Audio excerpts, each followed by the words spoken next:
Shalom, shalom, amahoro y'Imana, amwe aruta y'umuntu yamenye. Iteka niyo njya nifuza ko arinda imitima yanyu n'ibyo mwibwira muri Kristo Yesu. Ni mwene so Sengo basuhuza kandi mbaha ikaze muri iyi conference. Nongeye kubashimira kandi ko mwiteguye kandi mukaba muje kubana natwe muri iyi conference. Ndashimira byimazeyo Pastor Hortense wongeye kutubonera umwanya ndetse n'abadufasha kuri technique kugira ngo iyi conference ibashe kubageraho. Muri uku kwezi nk'uko mwabonye afishe cyangwa post ivuga icyo tuzaganiraho. Ubushize Pastor Hortense yatuganirije ku kwitoza k'umwigishwa wa Yesu. Yibanda cyane cyane ku kiguzi bidusaba kugira ngo tube abigishwa ba Yesu. Uyu munsi ndetse n'ejo bundi, ni ukuvuga muri iyi minsi itatu, tuzibanda cyane cyane we adusobanurira noneho imyitozo umunani cyangwa se n'icyo umuntu yakora, kuko ubushize twavuze ku cyo k'umwigishwa wa Yesu ari cyo icyo bidusaba ikiguzi, ariko se n'iki noneho nakora kugira ngo mbe umwigishwa wa Yesu. Bive gusa mu kubyifuza, bive gusa muri theory, bive gusa mu kumva ko ari byiza, ariko noneho kubishyira mu bikorwa uburyo buri pratique. Nakora iki kugira ngo mbe umwigishwa wa Yesu? Niyo mpamvu twakoresheje ijambo kwitoza. Iyo ubundi bavuze kwitoza, icya mbere bivuze guhozaho. Icya kabiri ni uko ntawe ukugaye ugitangira, kandi imbaraga utangirana ntabwo arizo uzasozanya. Ariko nanone iyo witoza neza, uko utangiye ntabwo ari ko ukomeza, ugenda urushaho kuba mwiza mu byo witozamo ibyo ari byo byose, yaba ari imyitozo ngororamubiri, yaba ari n'imyitozo y'umwuka. Kandi noneho kira ntabwo ari inzaduka, ntabwo ari twe twabihimbye. Pawulo ariko yandikiye Timoteyo ibice 4 uhereye ku murongo wa 8, aramubwira ngo kwitoza ku by'uyu mubiri bigira umumaro muri biki, ariko kwitoza kubaha Imana bikagira umumaro muri byose. Reka rero mbahe ikaze kandi mbashimira. Ndizera ntashidikanya ko tuzasoza iyi conference hari icyo urushijeho kumenya no gusobanukirwa, cyane cyane mu gushyira mu bikorwa kurushaho kwitoza kuba umwigishwa wa Yesu. Reka mbashimire, nifuriza ikaze rero Pastor Hortense, musaba ngo karibu usuhuze ubwoko bw'Imana, dusenge noneho utuganiriza ijambo ry'Imana. Yesu ashimwe cyane Pastor Senga. Yesu ashimwe abatwumva. Imana ibaha umugisha. Murakoze kugirira Imana inyota kugira ngo dukomeze twigire ku birenge bya Kristo, kandi twese dufatanye kwigirana imbere mu kurushaho gusa nawe. Imana ishimwe kandi ku bwa platform nk'iyi ngiyi iba yarabonetse kugira ngo turusheho kwigishwa ijambo ry'Imana. Pastor Senga, Imana ibiguhera umugisha. Ndabizi ko kubikomeza umuntu agakomeza kubikora biravunanye, bisaba byinshi, bisaba kwitanga kwinshi. Rero Imana yo mu ijuru iguhe umugisha ndetse n'ababigufashamo. Imana ibaha umugisha. Murakoze. Amen. Reka dusenge. Uragahezagirwa nyir'ijuru n'isi, uragahora hejuru, uragahora uterwa indabo z'amashimwe, uragahora n'ikuzo. Umubavu uzamuka imbere yawe ukwerereza, ugushyira hejuru, ugutandukanya n'izindi mana. Wa mubavu wabwiye Mose ngo uyu mubavu ntihakagire uzawigana n'umwe mu Bisiraheli ngo witere, ugenewe njye. Ni wowe ukwiriye ikivange cy'amashimwe wenyine, kuko ari wowe Mana. Uri Imana ikwiriye ikuzo ryo mu mutima, uri Imana ikwiriye kubararirwa, uri Imana ikwiriye kuramywa. Si ukwishyira hejuru, urabikwiye. Ni wowe muremyi, nta wundi ubaho. Ni wowe dukesha ubuzima, ni wowe twaremewe, ni nawe waturemye. Dukomoka kuri wowe, tuzagaruka tugusanga nyir'ibihe byose, ukwiriye gushyirwa hejuru. Tuguhaye ikuzo, turagushima, tuvuga ngo uri Imana. Ibyo ubwabyo biradukwiriye, niyo tutagira ikindi twongeraho, niyo tutagira icyo tuvuga n'icyo twaremewe. Yesaya waravuze mu kanwa ke, muzanira umuntu wese naremye kugira ngo ampeshe icyubahiro. Ni njye wamuremye kandi ni njyewe wamubumbabumbye. Izina ryawe rihabwe ikuzo. Mana, twongeye kubivuga kuri Imana, dukomoka kuri wowe, turi imirimo y'intoki zawe. Ni wowe watwiremeye ngo tuguheshe ikuzo. Natwe turavuze ngo icyubahiro ni icyawe. Shimwa ku bwa Yesu umwana w'Imana, shimwa kuko waduhaye incungu, ukatwereka urukundo muri we, ukaduhishurira kamere yawe muri we. Watweretse uko uteye, warihindurije muri we, watweretse umutima wawe. Nuhimbazwe, nushyirwe hejuru. Shimwa kubw'umwuka wera, shimwa kubwo gutoranya no guhamagara kwawe biticuzwa. Wabonye ko turabo kwizerwa utugabira umurimo. Mana, nuhimbazwe. Tugushimiye ubwo buntu, tugushimiye izo mbabazi, tugushimiye iyo neza, tugushimiye urwo rukundo rutagira akagero. Warakoze kutureba icyo tutakwibonamo, warakoze kutureba icyo isi itatubonamo, warakoze kutwigomba, ukatugabira ubuntu, ukatugabira umuhamagaro, ukatugabira impano. Nubishimirwe Mana.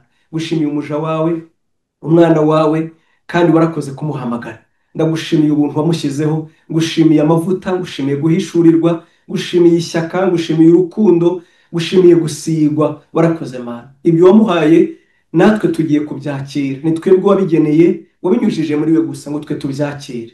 Twiteguye kwakira ijambo ryawe rinyuze mu muja wawe kugira ngo ridufashe, riduhindure, ritwungure, ritwubake, riduhindure Mwana, rizane umucyo, kandi koko imbaraga zituma bitagarukira mu matwi ahubwo bikinjira mu mutima nizo twakiriye. Mwuka wera nukomeze wihesha icyubahiro no kuvugana n'imitima yacu unyuze muri we, maze icyubahiro cyose kigarukira Imana. Amahoro n'umugisha no kurushaho gusa na Yesu bibi byacu mu izina rya Yesu, amen. Urakoze, karibu. Amen. Imana iguhe umugisha pastor, kandi Imana ihabwe icyubahiro ku buntu ibiduhaye bwo kuvuga ibyayo. Ni Imana ngari, ni Imana umuntu atamenya ibyayo ngo birangire, ariko gakeya umuntu amenyeho gatera umunezero, gatera ishyaka ryo kwifuza kukabwira abandi. Umwuka w'Imana rero atwigishirize hamwe, kandi impamvu yo kwiga no kwigishwa no kugira ngo turusheho kubigirira inyota, no kugira ngo turusheho kwifuza kumenya Yesu, no kugira ngo turusheho kwifuza gusa nawe. Niyo mpamvu yo kwiga, si kugira ngo tubimenye gusa bigarukira aho ngaho. Icyakora ijambo ry'Imana ririzewe kandi ririhagije, uko ugenda urimenya n'ubundi ntibyagarukira. Urifite umurimo waryo rikora mu muntu byanze bikunze. Urihaye amatwi wese akarihaye amatwi inyuma, akaritega amatwi n'umutima uciye bugufi wifuza kwakira icyo rivuga, impinduka zizagaragarira muri we. Turakomeje rero nk'uko twabisezeranye muri konferanse y'ubushize tuvuga ku myitozo idufasha kuba umwigishwa wa Yesu mwiza, niba ariko nabivuga. Ariko ni imyitozo 8, ntibivuze ngo niho birangiriye, niho bigarukire. Nibyo duhishuriwe uyu munsi cyangwa nibyo duhawe uyu munsi. Mwuka wera yakwigisha ibindi, abigisha bijambo ry'Imana wabigiraho ibindi. Ariko uyu munsi tugiye kuvuga, cyangwa muri iyi minsi 3 tuzaba tuvuga imyitozo 8 idufasha kuba umwigishwa wa Yesu. Mu by'ukuri umuntu wese wahamagawe n'Imana, umuntu wese yahindutse umwizera, wizera Kristo, ababaye umwigishwa wa Yesu. Icyo akora muri abo hashobora kuba bigishwa bihutira gukura, cyangwa se abo twakwita bigishwa beza, n'abandi basa nk'abagwingiye. Ubuzima bwabo, imikurire yabo ikaba itatera nyiri kubabyara ishema, cyangwa se nyirabo ari we data wa twese, bikaba bitamutera ishema. Nk'umubyeyi wese ndahamya ko uyu mwana wacu agejeje igihe cyo gukora ikintu runaka tukabona ntagikoze, turababara. Iyo umwana ageze igihe cyo kugira ubushobozi runaka agira tukabona ntabugize, yaba ubwo mu mutwe yaba ubw'imikorere, twese twumva tubabaye. Nta muntu n'umwe wanezezwa nuko umwana we agwingira. Icyo rero turimo tugamiza cyangwa twifuza ni ukugira ngo turebere hamwe iyo myitozo yadufasha koko kuba abantu bakurira mu gakiza, yadufasha koko kuba abigishwa ba Kristo bameze neza. Mu Cyongereza bakoresha ijambo spiritual discipline, ubwo ibyo twakwita imyitozo y'umwuka. Nagerageje kwegeranya ngo ndebe discipline, ubwo turakoresha iryo jambo turajya turigarukaho. Discipline icyo nagerageza kuyita mu Kinyarwanda, nibwiye negeranyije byinshi nasomye henshi, haravuga ngo n'ubushobozi, nibyo negeranyije ngewe, havuga ngo n'ubushobozi bwo kwifata cyangwa kwiyobora neza duhabwa no gukurikiza amabwiriza cyangwa se amategeko runaka duhojejeho, ngo bikadushoboza kubasha ikintu cyari kigoye ariko gikenewe kandi gifite akamaro, ndetse gifite n'ingaruka mbi iyo kidakozwe. Reka nse nkusubiraho cyo twakwita discipline cyangwa imyitozo. Ni ubushobozi bwo kwifata cyangwa se bwo kwiyobora neza. Ubwo bushobozi tukaba tubuhabwa nuko tumaze igihe dukurikiza amabwiriza cyangwa se amategeko runaka mu buryo buhojejeho, bikadushoboza kubasha ikintu cyari kigoye ariko gikenewe kandi gifite akamaro, ndetse gifite n'ingaruka mbi iyo kidakozwe. Ni ikintu tugeraho gifite akamaro, ariko iyo kidakozwe nanone kikatugiraho ingaruka mbi. Turumva ko harimo ikintu kigoye, turumva ko harimo ikintu cyo guhozaho, turumva ko harimo ibintu byo kubirinda kugira ngo bigumeho. Uyu munsi wenda ku bantu bashaka gufata neza imibiri yabo cyangwa badashaka kubyibuha cyane, babwirizwa kureka wenda isukari. N'urugero, ndamutse ndetse isukari umunsi umwe, iminsi 2, cyumweru kimwe, se ntabwo ibyo twabyita discipline, ntabwo ibyo twabyita ko ubu bushobozi bwabonetse. Oya, ako ni akantu kaba gacishijemo. Nibyo rero turimo kuvugaho spiritual discipline, ntabwo ari ikintu cyo gukora rimwe tukarekeraho, ahubwo ni ikintu gihojejeho. Kubera iki? Umusaruro wacyo ni mwiza cyane, kandi iyo kidakozwe kigira ingaruka rwose. N'izi spiritual discipline cyangwa iyi myitozo y'umwuka niko imeze.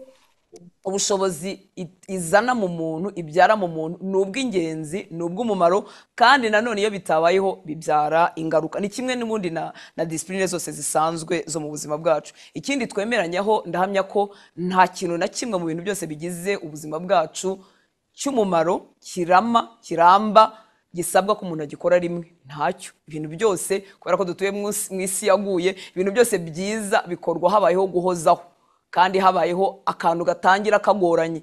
Ndanahamya ko katanarangira ku kantu kagoranye, kuko umubiri wacu inshuro nyinshi ubushaka ikinyuranye n'ibyo ngibyo. Rero Imana idufashe, itwongera inyota, iduhe no kwiyemeza, kuko birimo kwiyemeza kwinshi. Uku kwitoza rero kudufasha gukura mu mwuka, byose bibereyeho kudutera ikintu kimwe, kudutera kurushaho kumenya Yesu no kurushaho kwifuza gusa nawe, cyangwa se no gusa nawe. Iyi myitozo y'umwuka ntabwo ari akantu kari magique, ntabwo ari akantu ka maji, ntabwo ari akantu k'ubukonikoni, ntabwo ari akantu umuntu akoraho ngo bite bikoreka. Murabizi ubu buzima bwacu n'ubuzima burimo iterambere ridufasha kwihutisha ibintu, kandi iyo bigenze buhoro twese biratubangamira. Internet yawe igenze buhoro birakubangamira, n'ibindi bintu byinshi bigenda bitworoheza. Amamashini menshi agenda avumburwa, yoroshya gukora isuku, yoroshya guteka, yoroshya kumesa, ibyo byose biraho. Ariko izi spiritual discipline cyangwa imyitozo y'umwuka turimo tuvuga, ntabwo ari akantu kamwe wakandaho ugahita ukura, ntabwo ari akantu kamwe nakandaho ngahita nsa na Yesu, ngahita ngira imbaraga z'Imana. Oya, ntabwo ari uko nguko biteye. Imana ishimwe cyane. Ikindi, iyi myitozo twavuga ko siyo y'ingenzi gusa iyo iramutse ibuzemo umutima ukingukiye Yesu, umutima wifunguriye Imana, umutima ushaka Kristo, bihinduka ibintu biri empty, cyangwa se birimo ubusa, cyangwa se rimwe na rimwe bikatubera ibyirato. Muribuka umugani Yesu yaciriye abantu w'isengesho ry'umufarisayo n'iry'umukoresha w'ikoro. Uriya mufarisayo ibintu yakoraga ni byiza, ko yaravuze ngo atanga 1/10 cy'ibintu byose yunguka, aravuga ngo yiriza 2 mu minsi 7. Urumva ibyo ni ibintu by'umumaro. Ariko iyo bibuzemo umutima ufungukiye Imana, umutima wifuza kumenya Yesu no gusa nawe, iyo bibuzemo umutima uciye bugufi, bihinduka ibintu bihetse ubusa, biri empty, cyangwa se bigahinduka ibintu twirata. Mbese nkajya nirata ngo ngewe maze gusoma Bibiliya inshuro 50, ngewe maze niyiriza iminsi, ariko bitatanze umusaruro wari ukenewe. Umusaruro ni ukumenya Yesu, ni ukuzurwa n'imbaraga ze, ni ugusa nawe, ni ukugira umutima we. Ibyo rero bisaba ko iyo myitozo yose turimo tuvuga tuyijyanamo umutima ufungukiye Imana, umutima uciye bugufi, wifuza gusabana na Kristo, atari uwo murimo ubwawe. Imana ishimwe cyane. Iyi myitozo kandi tuyikorana umutima uramenya. Umutima uramenya ni umutima uciye bugufi, ni umutima ndetse n'imibiri twegurira Imana. Tukegurira Imana imibiri yacu, ko tuzaba tubikorera mu mubiri, ariko ibyo bikomoka mu mutima weguriwe Imana, bikomoka mu buzima bwifuza kwegurira Imana ibitugize byose, ngewe ubwanjye n'umubiri wanjye n'ibyanjye byose. Uwo mutima rero uramenya niwo dukwiriye kwinjirana muri iyi myitozo y'umwuka. Reka dukoreshe icyanditswe tumenyereye kiba mu rwandiko rw'Abaroma igice cya 12, somo umurongo wa 1 ndetse n'umurongo wa 2 muri Bibiliya yera. Haravuga ngo nuko bene data ndabinginga kubw'imbabazi z'Imana ngo mutange imibiri yanyu ibi bitambo bizima byera bishimwa n'Imana, ariko kuyikorera kwanyu gukwiriye. Twese turabizi yuko agakiza nkakira mu mutima, kwizera ni ibintu bibera mu mutima wanjye, nkatuza akanwa kanjye. Ariko ahangaha haratubwiye ngo twebwe abagiriwe imbabazi, ngo ndabinginga kubw'imbabazi z'Imana. Bibiliya ijambo ry'Imana rivuga ngo twebwe abagiriwe imbabazi, mwebwe abagiriwe imbabazi. Muri make iri jambo ry'Imana riratwinginga twebwe abakiriye imbabazi z'Imana ngo noneho nidutange n'imibiri yacu ibi bitambo bizima byera bishimwa n'Imana, ariko kuyikorera gukwiriye. Turumva ko kuramya cyangwa guhimbaza Imana hajemo n'umubiri wanjye, hajemo n'ibyo nkora inyuma rwose bikaba byagaragara. None kuri 2 akatubwira ngo kandi ntimwishushanye n'abiki gihe, ahubwo muhinduke rwose mugize imitima mishya, cyangwa se mugize imitekerereze mishya, ngo kugira ngo mumenye neza iby'Imana ishaka, ari byo byiza bishimwa kandi bitunganye rwose. Icyo twumva muri iri jambo nuko muri uko twebwe abagiriwe imbabazi, mu gutanga imibiri yacu, mu gukora ya myitozo yo kubaha Imana igira umumaro kuri byose, nk'uko Pastor Nsenga yatubwiye mu ijambo akingura, mu gutanga iyi mibiri ikaba ibitambo byera bishimwa n'Imana, ariko kuyikorera kwacu gukwiriye, bizatubyarira, bizaduhesha ubwenge buhindutse, gutekereza guhindutse, aribyo twakwita imitima mishya. Ntibigarukiraho, umva inkuru nziza, ngo biduhesha kumenya neza iby'Imana ishaka. Muri make iyo ntaravugurwa mu byo ntekereza, ntabwo menya neza iby'Imana ishaka, kandi ngo iby'Imana ishaka nibyo byiza, nibyo bishimwa, ni nabyo bitunganye rwose. Iyi myitozo y'umwuka rero idushyira mu mwanya mwiza wo gukorwamo, twebwe gukorwamo imbere umurimo Mwuka Wera akora muri twe. Umurimo ukorwa na Mwuka Wera, ariko iyi myitozo y'umwuka idushyira muri position nziza. Twavuga nka cyanditswe kivuga ngo ujya wishyira Imana, ibyo Paulo yandikiye Timoteyo, ni nk'umwanya wo kwishyira Imana, ni nk'ibikorwa bibwira Imana ngo dore ndaje mwami, nkoramo umurimo wawe. Ni nk'ihuriro, ni nka point de contact, ni ibintu duhuriramo n'Imana igakora umurimo imbere muri twe, kuko niho bikwiriye guhera. Imyitozo y'umwuka rero idushyira mu mwanya mwiza wo gukorwamo umurimo n'Umwuka Wera, kandi ukatubera nanone umwanya mwiza wo gukorana na Mwuka Wera atumenyesha Yesu uko twegera, kandi akarushaho kudutera kurushaho gusa nawe. Imana ishimwe cyane. Iyi myitozo turabyemeranyaho ko itaduhesha agakiza, ntabwo iduhesha agakiza, ariko nyamara ni ubuzima bukwiriye abakijijwe twese, budufasha kwiyambura buri munsi wa muntu wacu wa kera. Mwibuke ko iyo dukijijwe uwo munsi bidashidikanywaho duhinduka icyaremwe gishya, duhinduka abana b'Imana. Amazina yacu yanditswe mu gitabo cy'ubugingo, ntabwo bishidikanywaho. Icyakora mwibuke ko tuba tumaze imyaka myinshi twigenga, twiyobora, ari twebwe ubwacu twicaye ku ntebe z'ibyemezo byacu, ku ntebe y'imitima yacu, ahagenga byose bigize ubuzima bwacu.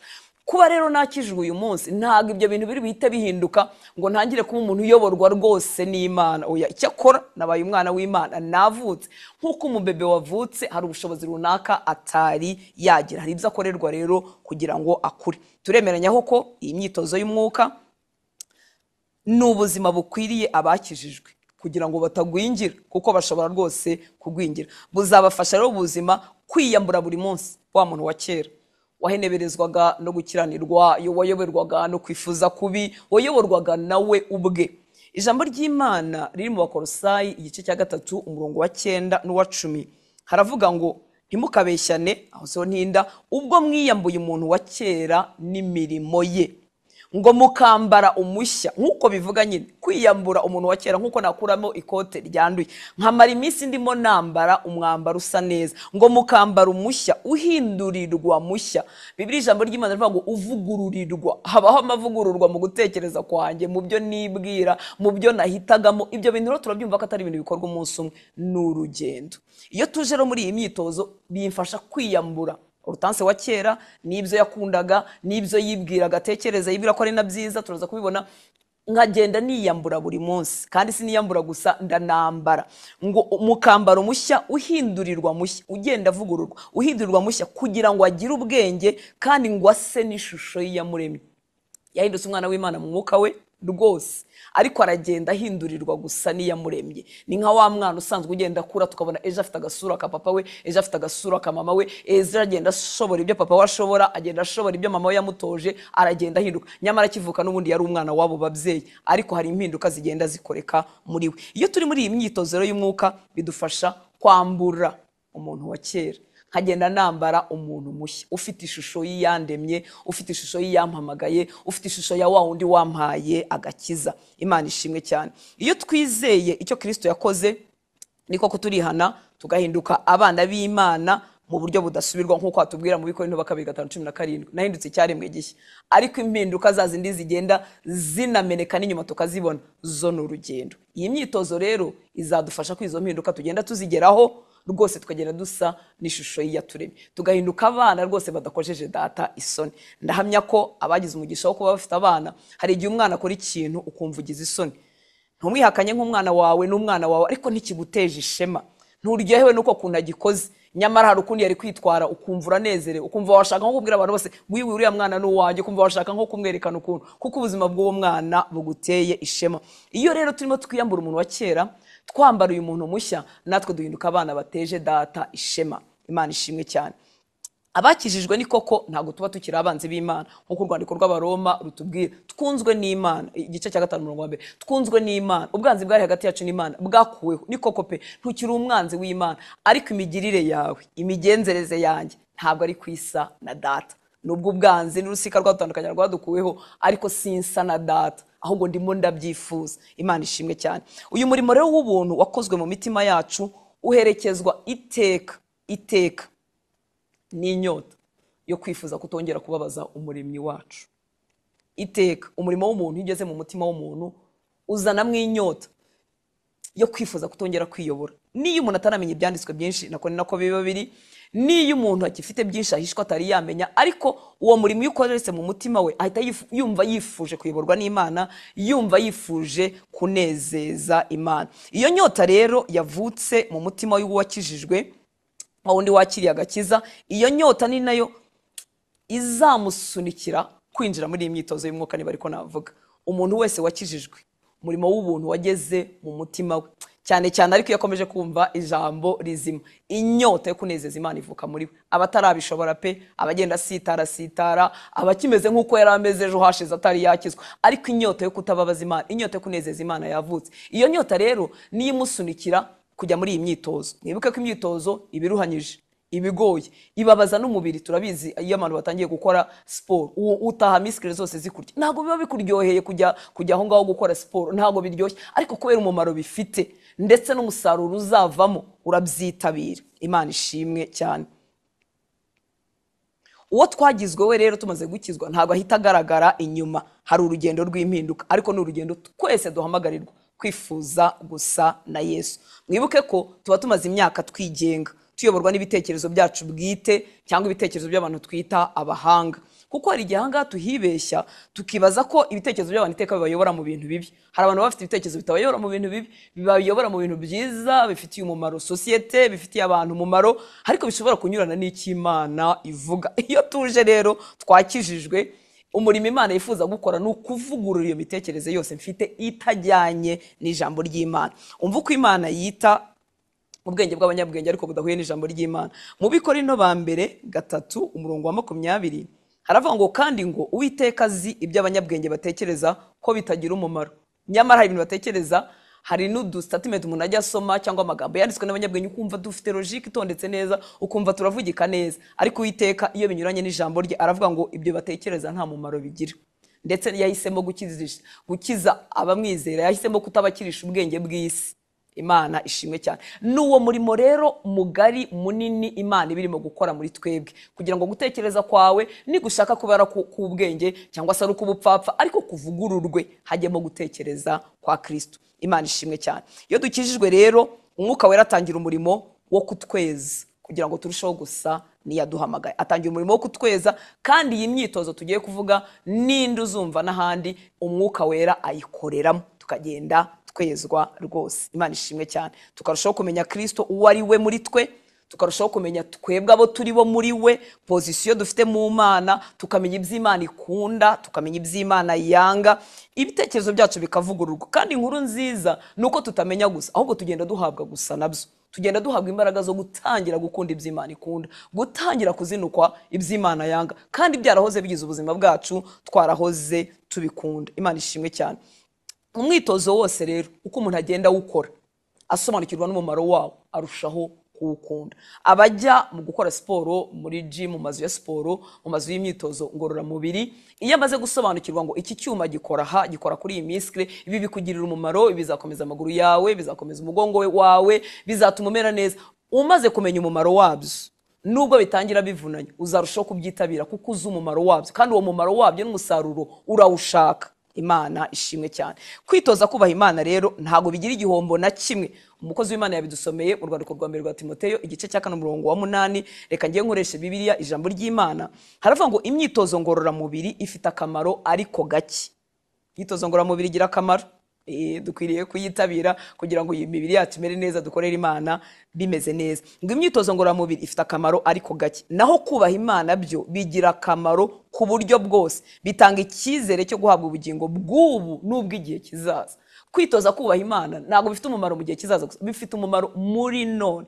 Ngewe nasanze ako maze kumenyaho, nta gice na kimwe cy'ubuzima kwitoza kubaha Imana bitagiramo umumaro. Igice cyose, waba uri umucuruzi, waba uri umubyeyi urimo kurera abana, nta gice na kimwe, nta areya, nta sfere, nta kantu na kamwe, nta domaine, nta kantu na kamwe kagize ubuzima bwacu bwa buri munsi kwitoza kubaha Imana bitagiramo umumaro. Byo hose bihafite umumaro kandi bifite icyo bihavuga. Imana ishimwe cyane. Uyu munsi rero icyo nifuza kuvugaho, nari ndimo gutera inyota kugira ngo iyo myitozo nk'uko itangira ibabaza miskre ariko ntuyireke. Uyu munsi turifuza kuvuga ku mwitozo wo kuba mu ijambo ry'Imana. Ni wo wonyine turi buvugeho, tuzakomeza ubutaha ku yindi. Umwitozo wo kuba mu ijambo ry'Imana. Turaza kuza tugera ku musozo, turaza kuza gusaba pastor kugira ngo atubwire nawe uko byamugendekeye. Ese ijambo ry'Imana afite uyu munsi atubwira tukumva turafashijwe, tukumva turahembuwe, ko atatangiye gutya ariko twibwira bizamugendekeye gute. Ubwo araza kuza kudusharingaho gatoya. Umwitozo wo kuba mu ijambo ry'Imana. Twakwibaza ngo se ubundi turarishaka mwiki? Ijambo ry'Imana turarishaka mwiki? Turashaka mwiki Imana yavuze ko rikora kugira ngo tudatakaza, tudahomba umumaro Imana ubwayo yavuze ko ijambo ryayo rifite. Uzi kuba Imana ibintu yabyisi by'umumaro utangaje, hanyuma wowe nanjye abana bayo tukaba twabihomba. Imana ibiturinde, bitube kure rwose. Imana ubwayo rero yagiye yivugira umumaro w'ijambo ry'Imana muri Bibiliya. Reka mvugeho bikeya hanyuma dukomeze. Icyambere, ijambo ry'Imana icyo nagize icyambere, rirakuza, rizagukuza. Abagenda dutera agatambwe tuva aha tujya aha nkuko bidukwiriye rwose, tujya kumva tukumva ryaradukujije. Akamere runaka kajya kagutsinda, ukumva n'iki kagutsinda, ukumva uri murigira imbere, ufite ibindi wenda uri mu Rwanda nabyo ushaka gusa na Yesu, ariko ukumva ahantu waraharenze, ukumva ko gutekereza ku isi wari ufite ntukigufite. Imana ishimwe cyane. Ijambo ry'Imana rirakuza. Turabibona mu rwandiko rwa mbere rwa Petero igice cya 2 umurongo wa 2. Kuko nituvuga imyitozo yo kurisoma, kurifata mu mutwe, kuryiga n'ibindi byose, utarigiriye inyota uzabimaramo igihe gitoya, ariko nitutinda none ku mumaro rigira, rizaguteza inyota. Nizo tekinike zindi zose abahanga bagiye batuvanira muri Bibiliya nazo uzishyire mu bikorwa. Rirakuza. Urwandiko rwa mbere rwa Petero igice cya 2 umurongo wa 2 haratubwira ngo mumere nk'impinja zivutse vuba, mwifuze amata y'umwuka adafunguye kugira ngo abakuze abageze ku gakiza. Aya mata y'umwuka tuyabona mu ijambo ry'Imana inshuro nyinshi agarukamo, atubwira neza ko ari ijambo ry'Imana rikwiriye guhabwa abatoya cyangwa se abatangiye urugendo. Ngo mumere nk'impinja zivutse vuba, mwifuza amata y'umwuka adafunguye kugira ngo abakuze abageze ku gakiza. Turabizi ko turakizwa, tugakomeza tugakizwa, tukazanakizwa igihe tuzaba dukuye muri uyu mubiri w'icyaha. Uyu muntu uri mubwirwa cyangwa iri jambo ribwirwa yakiriye agakiza, ariko akeneye gukurira muri ko, ariko kurushaho gusa na Yesu umunsi ku munsi. Ijambo ry'Imana rero rizamugaburira nk'uko uruhinja rwavutse rutabaho ngo rukomeze rugire sante nzima, rugira amagara mazima, rutonse, rutanyweye amata.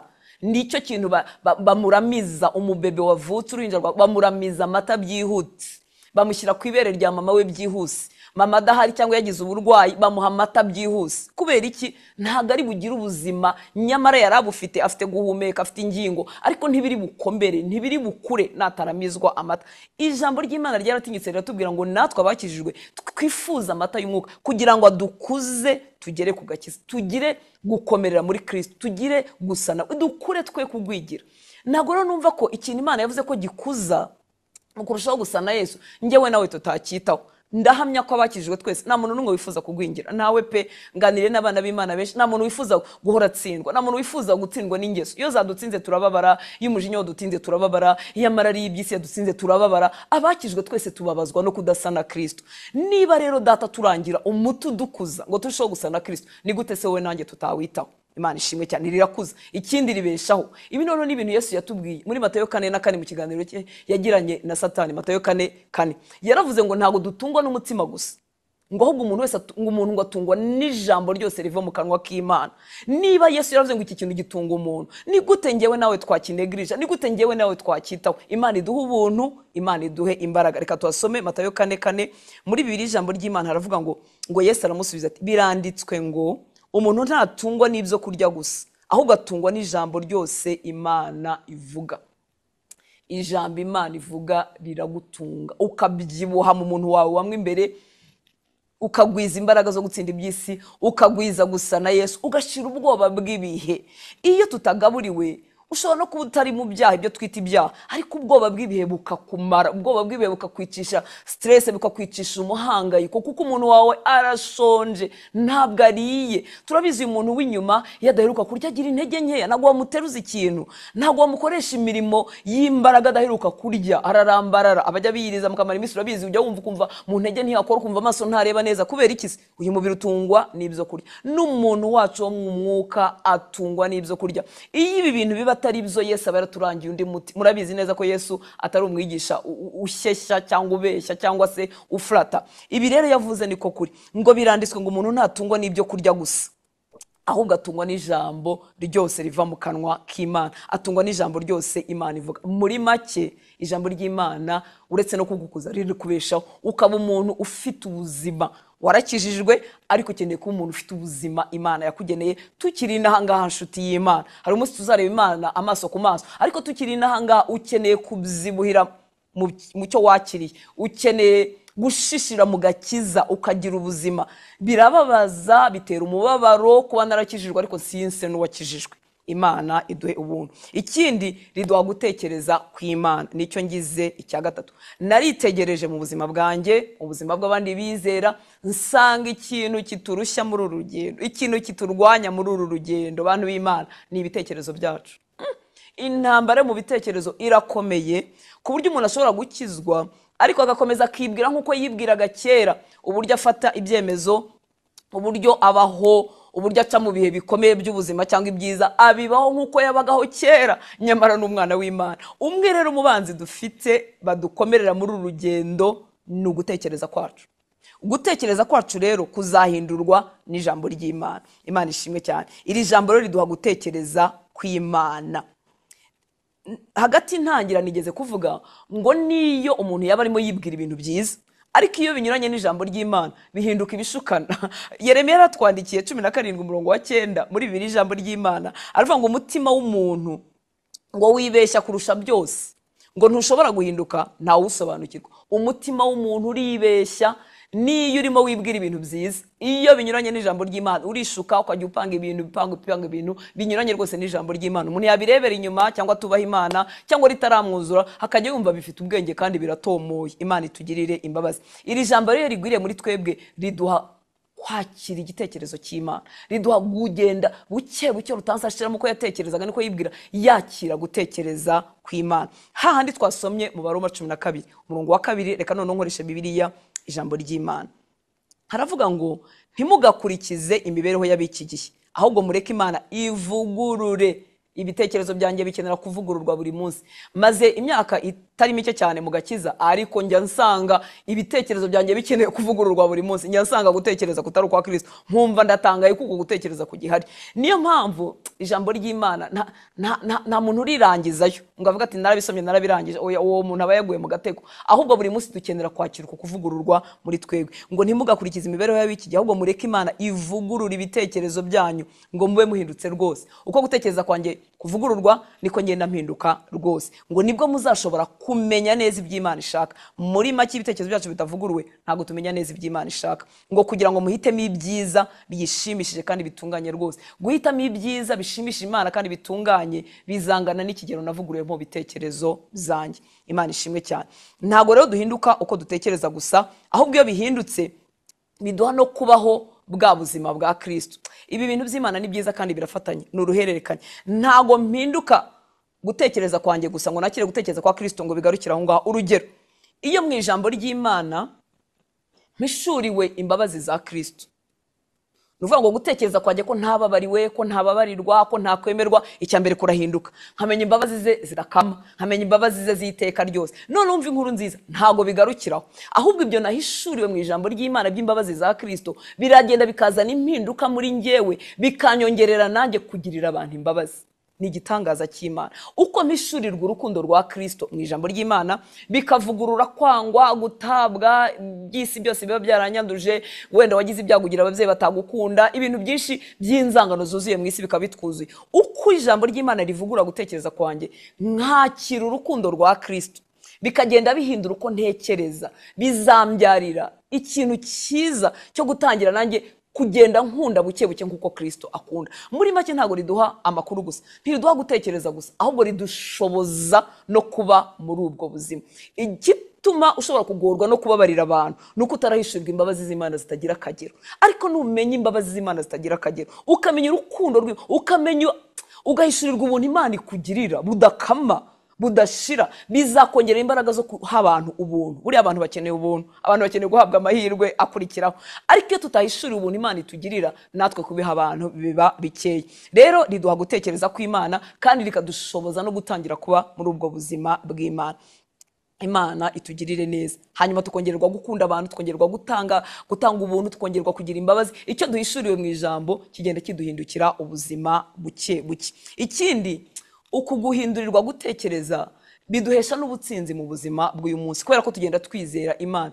Ngarutse gatoya ku rugero rwa Kalebu na Yosuwa mu kubara igice cya 13 n'igice cya 14, icyatumye Kalebu na Yosuwa bazana inkuru nziza, n'abariya batasi 10 tutarinda gufata mu mutwe amazina yabo, bakazana inkuru y'incamugongo. Bose bari babwiwe ibintu bimwe kandi bose bari barebye ibintu bimwe. Imidugudu ikomeye irimo abagabo barebare b'imbaraga, kandi imidugudu izengurutswe n'inkike z'amabuye.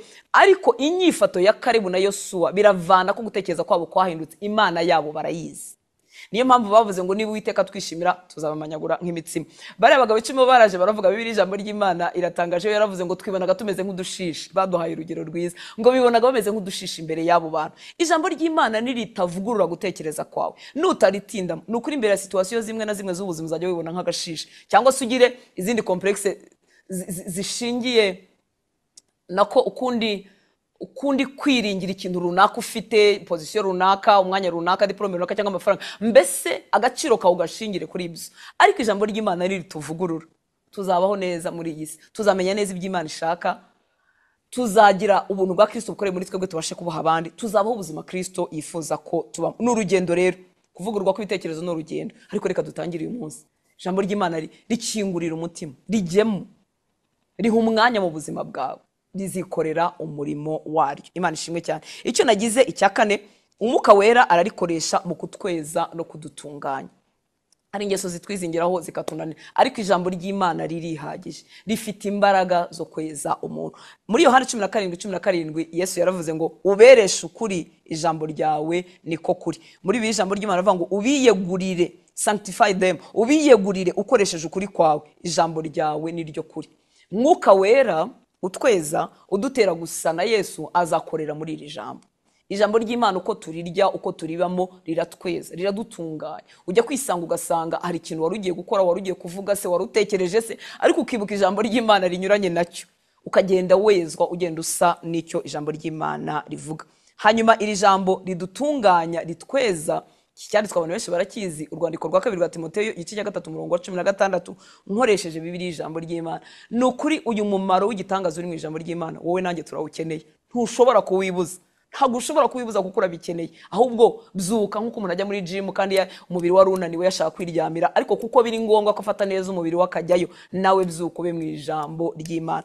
Iki cyanditswe kiravuga mu rwandiko rwa 2 Paulo yandikiye Timoteyo 3:16 na 17, nkoresheje Bibiliya ijambo ry'Imana, avuga ngo ibyo byanditswe byose byahumetswe n'Imana kandi bifite akamaro. Mu nyumvire n'ukuri kw'Imana, ibi byanditswe byose byahumetswe n'Imana, nta kimwe cyo gukuramo, kandi bifite akamaro. Mwumva akamaro bifite ko kwigisha umuntu ukuri. Ninde udakeneye kumenya ukuri kw'ijambo ry'Imana? Ninde udakeneye kumenya Kristo bigwiri? Twese turabikeneye.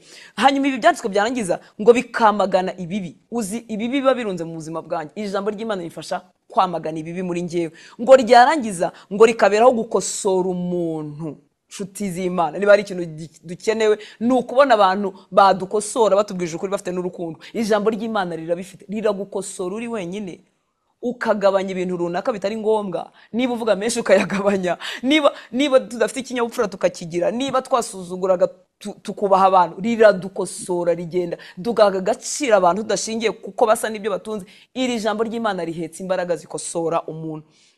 Ngo gukosora umuntu no kumumenyereza gutunganira Imana. Mwibuka ko gutunganira Imana tuba tubitangiye vuba. Wa munsi twakijijwe, niba nkijijwe mfite imyaka 30, maze imyaka 30 ntarajwe ishinga no gutunganira Imana, ni ikintu gishyashya. Tekereza ukijijwe ku myaka 50, umaze imyaka ubaho uko ushaka, urwo rugendo rwo gutunganira Imana ijambo ry'Imana rizabikwigisha ngo rikamumenyereza gutunganira Imana. Dukeneye kubimenyera ntibibe akantu tugira rimwe ubundi ngo tube tukakweba. Ibyo bintu byose ngo biri mu ijambo ry'Imana. Imana itugire neza. Kuri 17 akavuga ngo kugira ngo umuntu w'Imana abashyitse kandi atunganyirijwe rwose gukora ibyiza byose. Ninde utifuza kuba ushyitse? Twese turifuza kuba abashyitsi. Ngo atunganijwe rwose gukora ibyiza byose. Ariko uzi kujya gukora icyiza ngasanga aho hantu naragwingiye simbishoboye ntibikunze. Imana iduha ubuntu, Imana iduha imbaraga, Imana itugwirize inyota. Icya gatanu ngo Kristo ararikoresha ngo tubone ikiruko cy'umutima. Iki kintu twese turagikeneye. Niba hari ikintu kivunanye muri iki gihe no kubura amahoro. Ndavuze ngo muri iki gihe ariko ndatekereza ko ari ibihe byose kubura amahoro. Abana b'Imana benshi ntibafite amahoro Kristo yabageneye. Ya mahoro atandukanye no kwisi yatanga. Ya mahoro atari circonstanciel, ya mahoro atarayibihe. Urabona amahoro y'ibihe azanwa nuko hari akantu kanguye neza, hari abantu bamereye neza, hari ibintu biryoshye mu buzima bwanjye. Ariko amahoro Yesu yadusezeranyije arenza ayo ngayo. Ni amahoro arenga ibihe. Ntibivuga ngo umwanzi wa Satani ntuzaguhinguranya, ntuzababaraho se, ariko ntuzahera mu mubabaro. Muzi ko aya mahoro atarayibihe, atari circonstanciel, Yesu yaradusezeranyije. Ari mu kumwigiraho, ari mu gutuma amagambo yagwira. Iri jambo riba muri Matayo 11 umurongo wa 28. Abizera benshi turarizi. Riravuga kuri 28 ngo mwese abarushye n'abaremerewe nimuze munsange ndabaruhura. Mwese abarushye n'abaremerewe nimuze munsange ndabaruhura.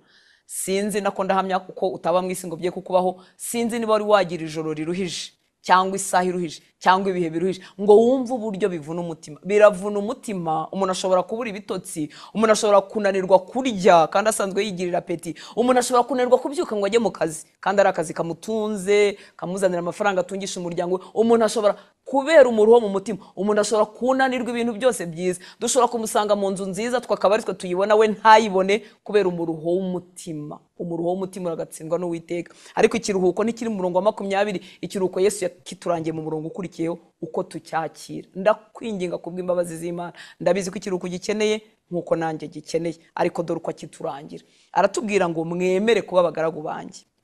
Icyo ni kimwe munyigireho. Ese Yesu tumwigiraho he? Ntabwo tumutumbira amaritse ku musaraba, tumwigiraho mu cyo yavuze, tumwigiraho aho yivugiye.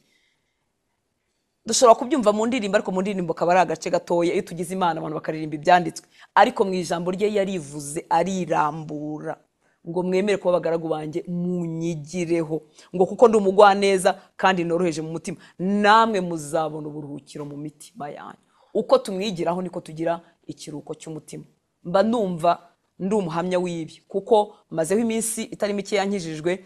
Ndiyizi nduhuka mu gitondo nimugoroba nkaba ndarushye, ndiyizi nduhuka icyumweru cyangwa ukwezi akongera agacamo utundi tunsi two kurambarara, ariko ijambo ry'Imana ryanzaniye ikiruko cyo mu mutima. Ese sinkirwana? Ndarwana, ariko hari ahantu ntagihera. Singitakaza amahoro ukuntu arambangukira. Ni ukuvuga ngo iki kiruko cyo mu mutima kibaho kandi kizanwa no kwemera kuba abagaragu be no kwemera kumwigiraho. Mvuze kuko kuba abagaragu, umugaragu nta jambo agira. Umugaragu areba kuri shebuja, ibyo shebuja avuze akabyakira. Niyo mpamvu ijambo ry'Imana uko turyiga, uko turimenya, turarifata ntituburana naryo. Ahubwo icyo umwami avuga turavuga ngo ubwo wabyandikishije. Nubwo ntabyumva, nubwo numva bitemeranya n'ibyo ndimo, ariko ubwo wabyandikisha ari byo usaba binshoboze nk'ubuntu bwo kubibasha. Ibyo bizakubyarira ikiruhuko cyo mu mutima. Kuri 30 aravuga ngo kuko kunkorera kutaruhije n'umutwaro wanjye utaremereye. Tekereza ko Yesu atabeshya. Kumukorera ngo ntago kuruhije n'umutwaro we nturemere. Wemere kumwigiraho. Bibiliya imwe y'Igifaransa nasomye yavuze ngo recevez mes instructions. Uzakira, wakira amabwiriza yanjye. Learn from me, let me teach you. Niko NLT ivuga. Emera nkwigishe. Umwami Imana duha ubuntu. Nta handi tuzigira atari mu ijambo rye. Iki kiruhuko uragikeneye, nanjye ndagikeneye, kandi kizangana n'ikigero tumwigira. Ibi byose rero benshi turabizi. Ndimo ngana ku musozo. Ibi byose maze kuvuga abantu benshi turabizi, ariko kubikora duhojejeho, kuba mu ijambo ry'Imana duhojejeho, akaba ari byo bitubera ikibazo. Aha rero niho umwitozo ubera umwitozo. Imana ishimwe cyane. Hari niba ari umugani, niba ari saying iva mu Gifaransa ivuga ngo c'est en mangeant que vient l'appétit. Bariko babivuga Pastor Sengeraza kumbwira turimo turya nibwo appétit igenda yiyongera. Imana ishimwe cyane. Ibi rero noneho bikwiriye kuba umwitozo. Turimo turya ijambo ry'Imana, nibwo inyota yaryo igwirira muri twebwe. Iyo umuntu arimo kurya ibiryo bisanzwe arahaga, ariko iyo umuntu arimo kurya ijambo ry'Imana arushaho kurigirira inyota. Uko niko kuri. Uzatangira wenda bitaryoshye, rimwe na rimwe utazi naho ubihera, ariko kuribamo nibyo bizakugwiriza inyota, nibyo bizakugwiriza imbaraga. Nk'uko uyu mugani uvuga rero, niba ari umugani, niba ari imvugo ivuga ko amanje aribwo apetaza iza, uri murya nibwo apeti cyangwa amashyushyu yo kurya yiyongera, ni nako kuri ko mu ijambo ry'Imana, niko ijambo ry'Imana rimeze. Uku ni ukuri. Kuribamo kuzagutera kwifuza kuribamo. Ntabwo uzategereza utaryumva utaribamo ngo bizizane igitondo kimwe, oya pe. Ahubwo uzarijyamo utabyumva, utaza uhera, wigira ku bandi buke buke, hanyuma inyota yaryo igenda igwira muri we. Reka turebe mu rwandiko rw'Abaroma igice cya 10 umurongo wa 17. Urwandiko Pawulo yandikira itorero ry'i Roma 10:17. No murongo nanone akenshi tuzi. Haravuga ngo dore kwizera guheshwa no kumva. No kumva kukazanwa n'ijambo rya Kristo. Kwizera kwazanywe n'iki? Kwaguheshejwe no kumva. Kumva se ko kwavuye he? Mbikunda muri Bibiliya yera kurutaho, kuko haratubwira aho kwizera kuva, hakongera akatubwira naho kumva kuva. Muri make hari igihe tuba tutumva. Umunsi nahuye na Yesu bwa mbere njya gukizwa, ijambo ry'Imana bigishije ntabwo naryumvise. Teka ngerageza gukuranga sanga nta kintu nigeze numva. Cyakora nagize umugisha nahana indirimbo intera gutekereza, intera no kwihana. Ngo dore kwizera guheshwa no kumva. Kwizera kuvuye he? Kuvuye mu kumva. Ngo no kumva kukazanwa n'ijambo rya Kristo. Amanja twumva ijambo rya Kristo nibwo kuryumva kuza.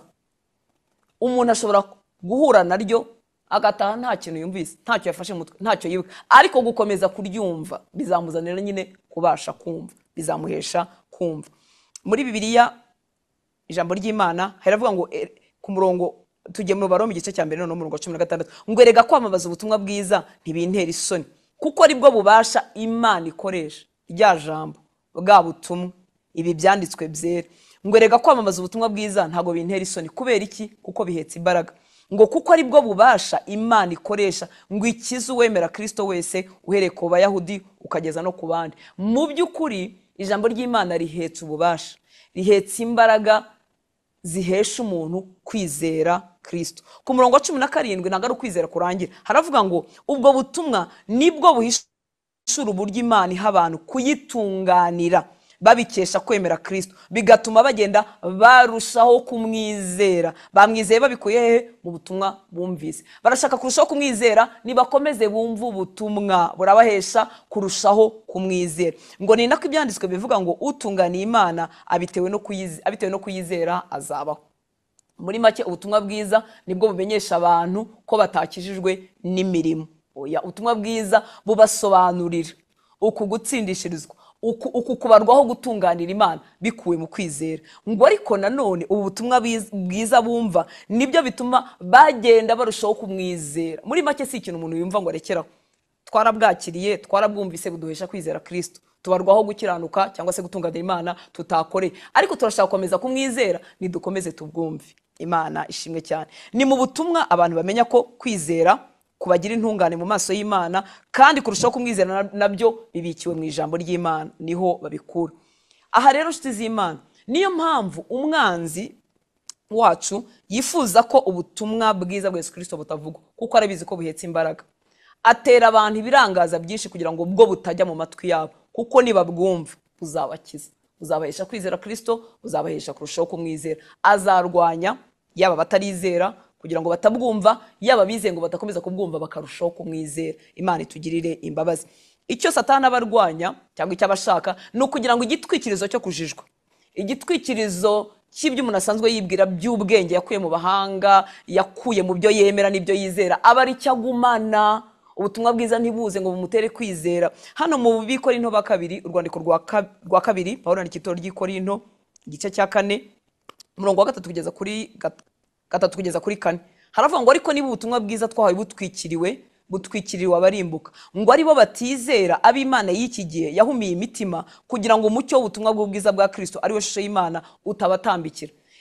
Baratwikiriwe, umwanzi ntashaka ubutumwa bwiza bubageraho, kuko nibubageraho barakinguka bizera icyo ubutumwa buhetse. Niyo mpamvu kwiga ijambo ry'Imana, kuryumva, abaritwara n'abaryumva iteka bikwiriye kugendana no gusenga, kubera ko umwanzi atwikira ubwenge kugira ngo umuntu ntiyumve. Imana itugirire imbabazi.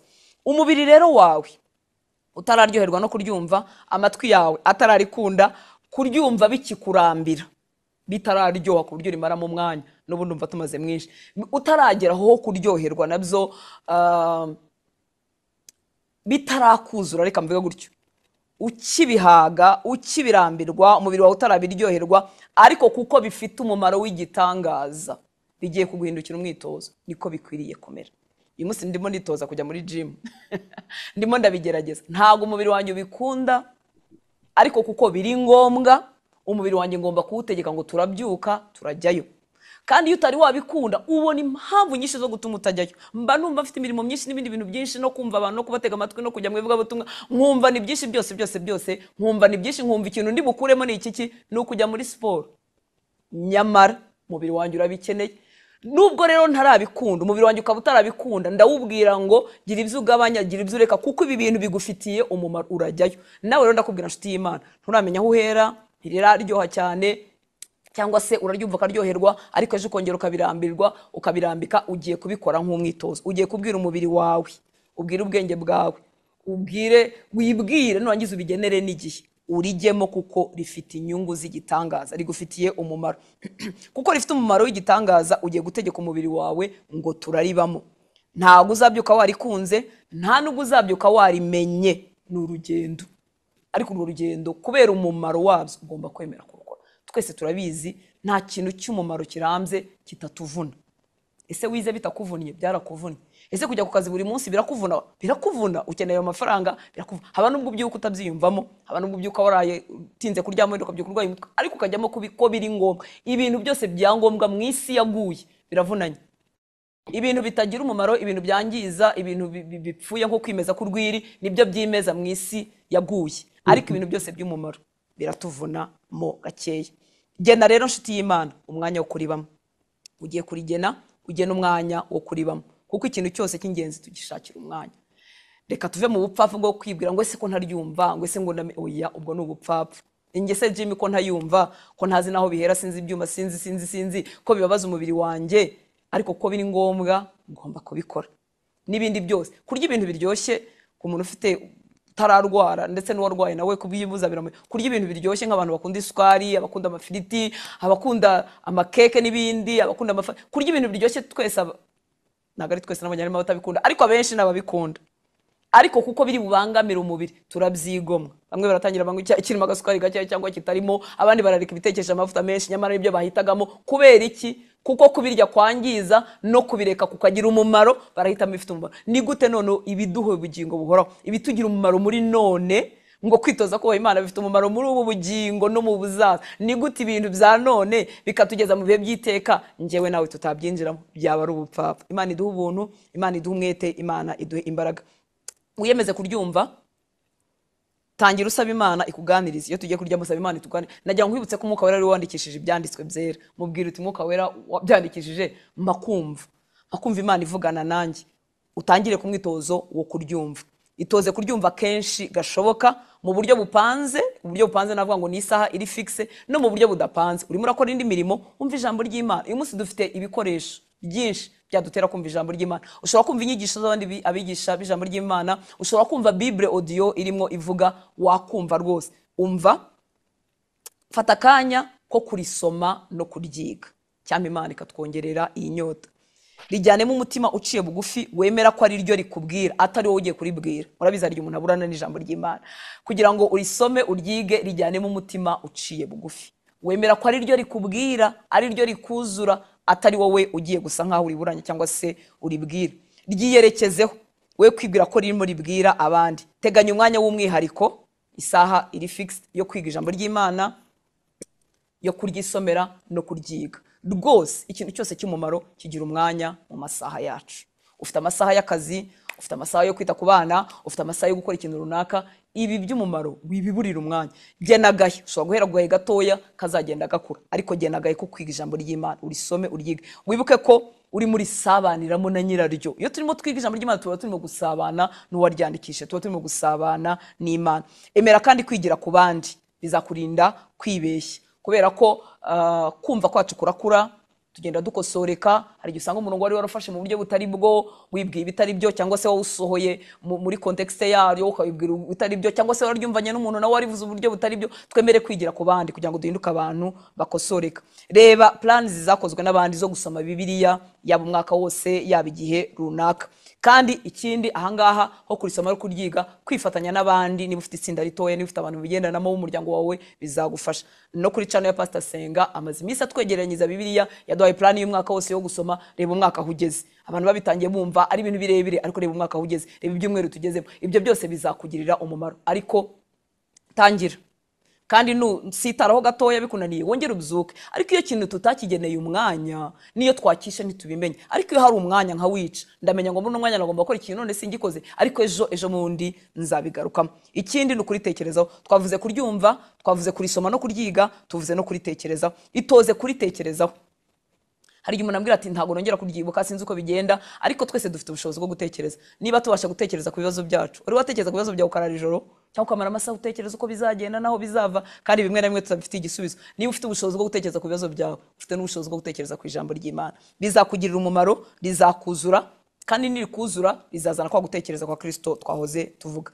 Niba rero ufite gutekereza ku bibazo byawe, fata n'umwanya utekereza ku ijambo ry'Imana. Imana yahaye Yosuwa iyo nama mu gitabo cya Yosuwa mu gice cya mbere, irimo imubwira ngo aritekerezaho ku manywa na nijoro. Aba ari ryo avuga, aritekerezo ngo bizamushoboza gutsinda hazajya hose. Tekereza umusirikare ukeneye kurwana, ufite wenda impagarara z'uburyo asimbura Mose n'uburyo azambukana abo bantu Yorodani, ariko Imana yajya kumuha solution, yajya kumuha igisubizo, ikambwira ngo aya magambo yo mu gitabo cyanjye ntakave mu kanwa kawe, yatekerezaho ku manywa na nijoro, ngo nibwo uzashobora gutsinda aho uzajya hose, uzagira success.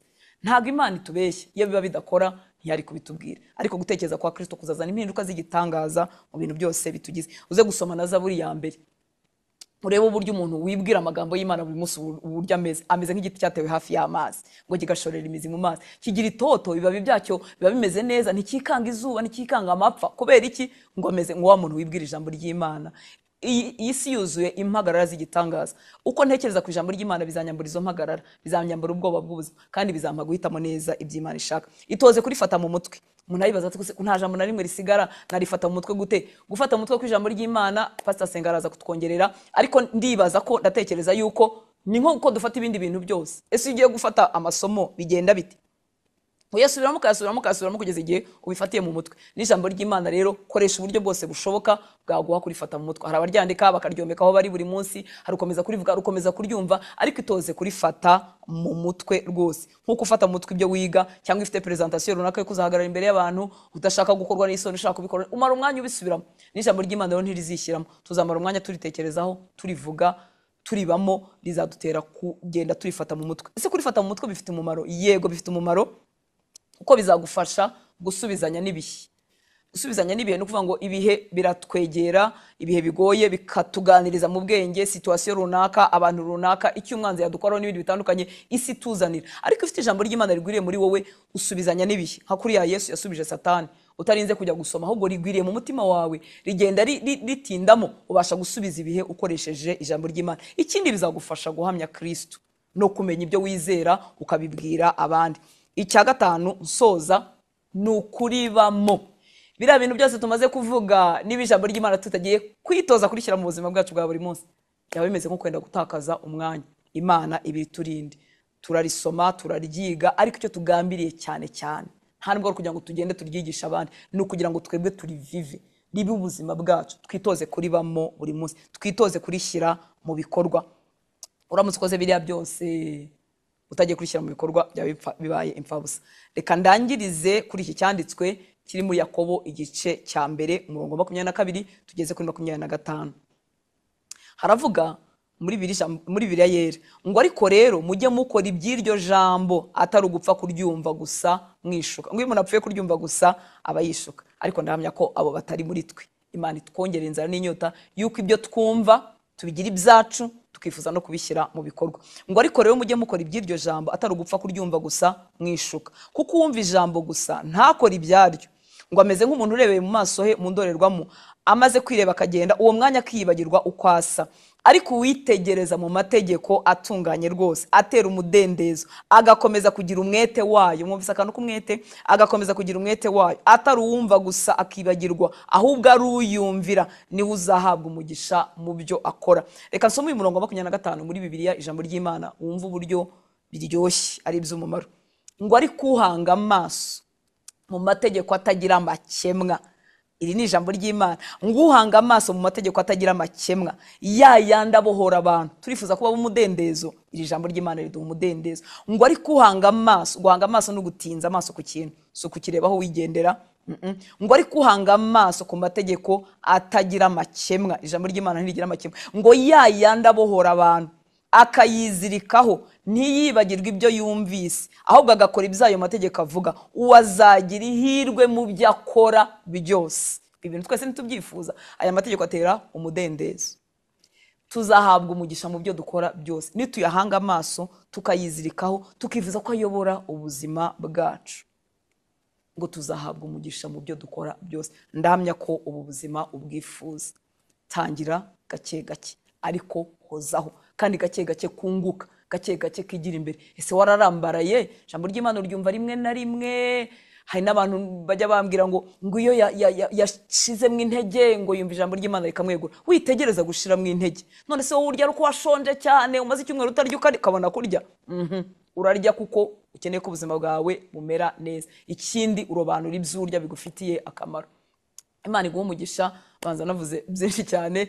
Umwami atugwiriza inyota, kandi duhaguruke tangira gake gake. Ndifuza gusaba Pastor Senga atarongeraho kwaza no kudusharinga. Se Pastor Senga kutwigisha ijambo ry'Imana tukagubwa neza. Urugendo rwawe muri make cyangwa menshi rwagenze gute, kugira ngo ufite iryo jambo ry'Imana tukumvana, tubona rigwiriye muri wowe, uradusharinga kugira ngo bidutere inkunga. Imana ibaha umugisha. Murakoze. Imana ishimwe cyane. Nukuri yonza kuba mu rusengero mbamuze ngo mwaretse tugakomera Imana amashyi kubwira ijambo ry'Imana. Naho uri rwose ukomera Imana amashyi kubwira ijambo ry'Imana, dushimira na Pastor Hortense. Iyo mutega amatwi kenshi numva nejejwe n'ukuntu Imana yahaye abantu uburyo buhambaye, ubushobozi bwo kuvuga ibintu mu buryo bwumvikana. Ni ikintu nishimira. Kera ngikizwa namwe hari byababayeho, hari ukuntu umuntu yishimiraga kuvuga ibintu abandi bagasigara muri suspense, abantu bagasigara bumva bibaza, bikakunezeza, ariko narabyihannye. Mu by'ukuri byari bihishe inyuma, nibaza ko byari bihishemo kamere n'ubwibone no gushaka kumva ko ahari uvuze ibintu bisize abandi. Ariko kandi nyuma za gusanga umuntu abaruhira ubusa. Niba wateguye ibintu by'Imana ugamije kubibwira abantu b'Imana, ntibabyumve, ntibabisobanukirwe, waba waruhiye ubusa. Ibi babyitirira Albert Einstein, bishoboke ko ari wabivuze, gusa nta proof ihari, ariko abantu bose nabyumvanye niyo babyitirira. Yaravuze ngo nujya uvuga ibintu ngo ku buryo umwana w'imyaka 6 ntabashe kubyumva, ngo umenya ko nawe utarabisobanukirwa. Ikintu cyose wavuga, iyo nujya ukivuga ukumva imvugo wakoresheje, umwana w'imyaka 6 ntiyagisobanukirwa, ujye umenya ko nawe utaragisobanukirwa neza. Nasomye ibarwa we yandikiwe n'umwana wigaga mu mashuri abanza, amusobanuza ibijyanye na relativite, ni ubuhanga busobanura ubwenge bw'inyenyeri. Murabizi abahanga bize Albert Einstein niba tuzana icyo bita de relativite. MC Karengera ngo agenda avuga ngo ubaza umwana nawe kumusobanurira ibintu bya physique bihambaye bya evidence bijyanye na vitesse z'urumuri, ariko agiye kubimusobanurira amusobanurira mu magambo yoroshye. Ndashimira rero Pastor Hortense n'ubuntu bw'Imana bwinshi butuma avuga ibintu bihambaye by'ubwami bw'Imana, ariko akabisobanuza mu magambo yoroshye. Yesu none ko yari ameze, yatubwiraga ubwami bw'Imana ariko agasobanuza imigani y'ubuhinzi. Abo yabwiraga ibaza nawe ibi n'ubwiru bwahishwe ngo uhereye ku kuremwa kw'isi. Yajya gusobanura ubwo bwiru akavuga ngo umuhinzi yasohoye imbuto, kugira ngo n'abagenzi nk'uko yabivuze naho baba ari abaswa ntabwo bazabiyo. Imana ibaha umugisha rero. Reka nkore icyo yansabye, musangiza abandi ijambo ry'Imana. Ese ngewe byagenze gute? Gusa icyo mbaza gukosora si uko namenye ryinshi, oya, ni uko ari ngewe uri ahangaha ngo ntanga urugero, ntangwa aba ari ngewe basharinga gusa ngo aho ngeze nanjye byagenze gutya, ariko iyo nkurikije nkareba nanjye abo nigiraho n'abandi aho bageze, urugendo ruracyari rurerure. Ariko kandi byaba ari ukwishyira hejuru ko kwicisha bugufi, mvuze ko hari abandi mbona bakiri inyuma, nanjye mvuga ngo uriya nawe akwiye gutera intambwe. Reka rero mbasangize gato rwose mu buhamya bw'uko byanyendekiye ku ijambo ry'Imana. Ngewe nakiriye Yesu by'ukuri, ndavuga kumuha ubuzima bwanjye itariki 24 zishyira 25 z'ukwezi kwa cyenda mu mwaka w'1998.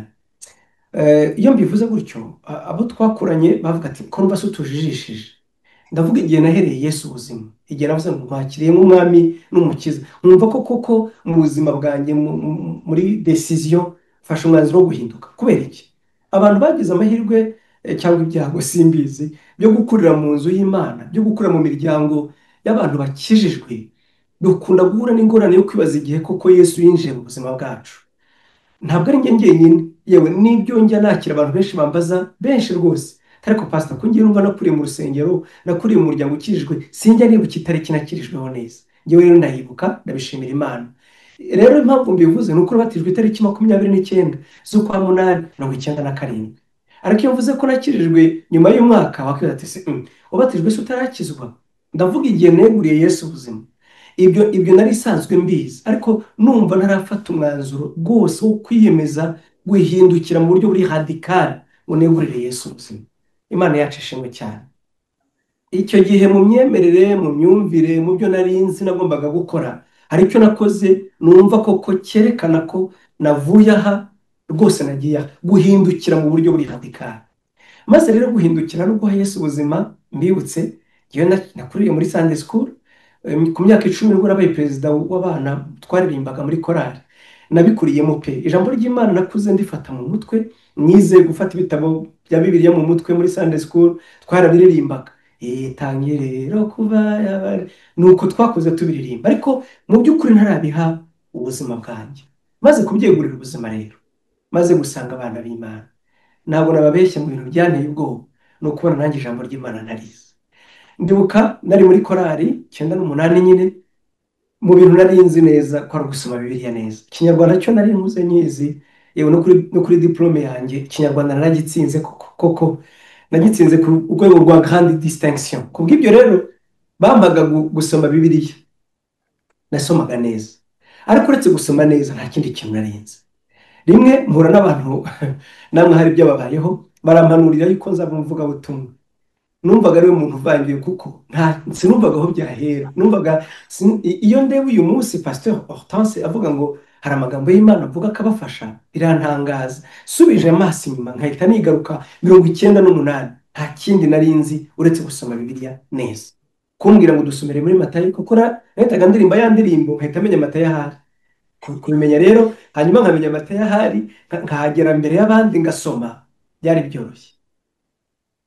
Gusoma Bibiliya rero byaturutse he? Reka nihute to cut the story short. Byaturutse he? Aho nakuriye 98 abakristo bari bakijwe icyo gihe. Murabyuka ko hari ikintu nakwita nk'ububyutse. Ngewe nasengeraga muri ADPR icyo gihe, aho bita mu Bibare na Zarubunobono, hari ububyutse cyane cyane, hari abantu b'abahanuzi. Ni ukuvuga ko ubwo bubyutse ntibwagarukiye aho gusa, oya, ni ukuri bwageze ahantu henshi. Sinzi niba nabwita ububyutse buturitse cyane ko bwabaye umurenge na Gahini, ariko abanyarwanda basa n'abakangutse icyo gihe, haba ikintu cy'ububyutse no gushaka Imana. Ngira ngo na Pasteur Hortense nibwo yakijijwe niba ntibeshye. Icyo gihe rero abantu b'Imana vraiment ndibuka indirimbo zaririmbwaga cyane ni nyuma ya jenoside, ivuga ngo reka nibuke Imana yanjye niki iyo Mana ya, ese niki bayikoreye iyo Mana ya, abandi barapfuye urasigara. Mu by'ukuri abantu nubwo bari bafite ibikomere nyuma ya jenoside, ariko kandi bari bafite n'umwenda. Byari bivanze, yari amarangamutima avangavanze. Umuntu avuga ati Imana yarandokoye, akumva afite ibyo yayihigiye, ariko kandi yuzuye n'umujinya, asanze ari wenyine. Abandi batashye mu Rwanda, bakwibuka ko Imana yabagejeje muri icyo gihugu batari bazi ko bazakigeramo, nabwo bakumva byongeye bakora ku mutima. Abasirikare bavuga ati ariko se narokotse. Wabonaga buri wese ku ruhande rwe mu gihugu Imana irimo irakoresha ibihe twanyuzemo ngo yongere ikangure imitima. Yewe reka mvuge ko n'abishe nabo n'abatashye mu Rwanda bari baravuye mu nkambi za Tingitingi n'ahandi, nabo bari bafite ubwoba batazi ko bazagera mu Rwanda bakabamo. Buri wese rero yari afite ikintu kimusunikira ku Mana. Icyo gihe nicyo gihe abanyarwanda bakirijwemo ari benshi. Njye nyita igihe cy'ububyutse, Imana ibishimirwa. Aho naganaga rero no ku ishuri aho nigaga, ubuhanuzi bwari bwinshi. Ukuntu twasengaga nta jambo ry'Imana ryari rihari, ahubwo uko twahuraga abantu barahanuraga, bagahanura ku buryo njya mvuga ngo nta gihe cyo kuvangirwa nk'icyo cyabayeho. Byari ibintu biteye isoni, ariko kandi Imana ishimwe ko tutaguye. Ubuhanuzi mu gitondo na nimugoroba. Uwo mwaka urangiye abaduhanuriraga bararangiza ishuri, noneho baradutora ngo twebwe dusigara turi abayobozi b'abandi. Noneho rero ubwoba buranyica. Nzakora iki se ko njyewe ntahanura? Nzabwira iki abantu ko njyewe ntahanura? Bo barahanuraga mu gitondo na nimugoroba. Rimwe na rimwe ibyo baduhanuriye mu gitondo bikaza bihakanya ibya nimugoroba, cyangwa ibya nimugoroba bikaza bivuguruza ibya mu gitondo. Mu gitondo Imana ikaba yatwishimiye, nimugoroba Imana ikaba yaturakariye, yatukubita. Tukaba muri ibyo, ngira ngo ababaye muri ibyo baranyumva, ntabwo ari njye njyenyine. Ubuhanuzi nyine bucece bwa cyana, aho Imana ivuga ngo ihane ku musatsi, ihane ku ikabutura, ibintu nk'ibyo nibyo twabaga. Nuko bamaze gusoza amashuri, twebwe ari twe dufashe releve, niko navuga, n'umucuti wanjye twari dusigaranye ubwo buyobozi, twari dufite ubwoba. Ubwo bwoba rero bwadusunikiye gusoma Bibiliya. Naho gusoma Bibiliya byatangiriye. Ibyo byose bivuze kugira ngo ngere aho ngaho. Gusoma Bibiliya ntabwo byari uko ntitwari dufite umuntu utubwira nk'uko Pastor Hortense atubwiye ngo dusobanurire iyo mimaro yose yo gusoma Bibiliya.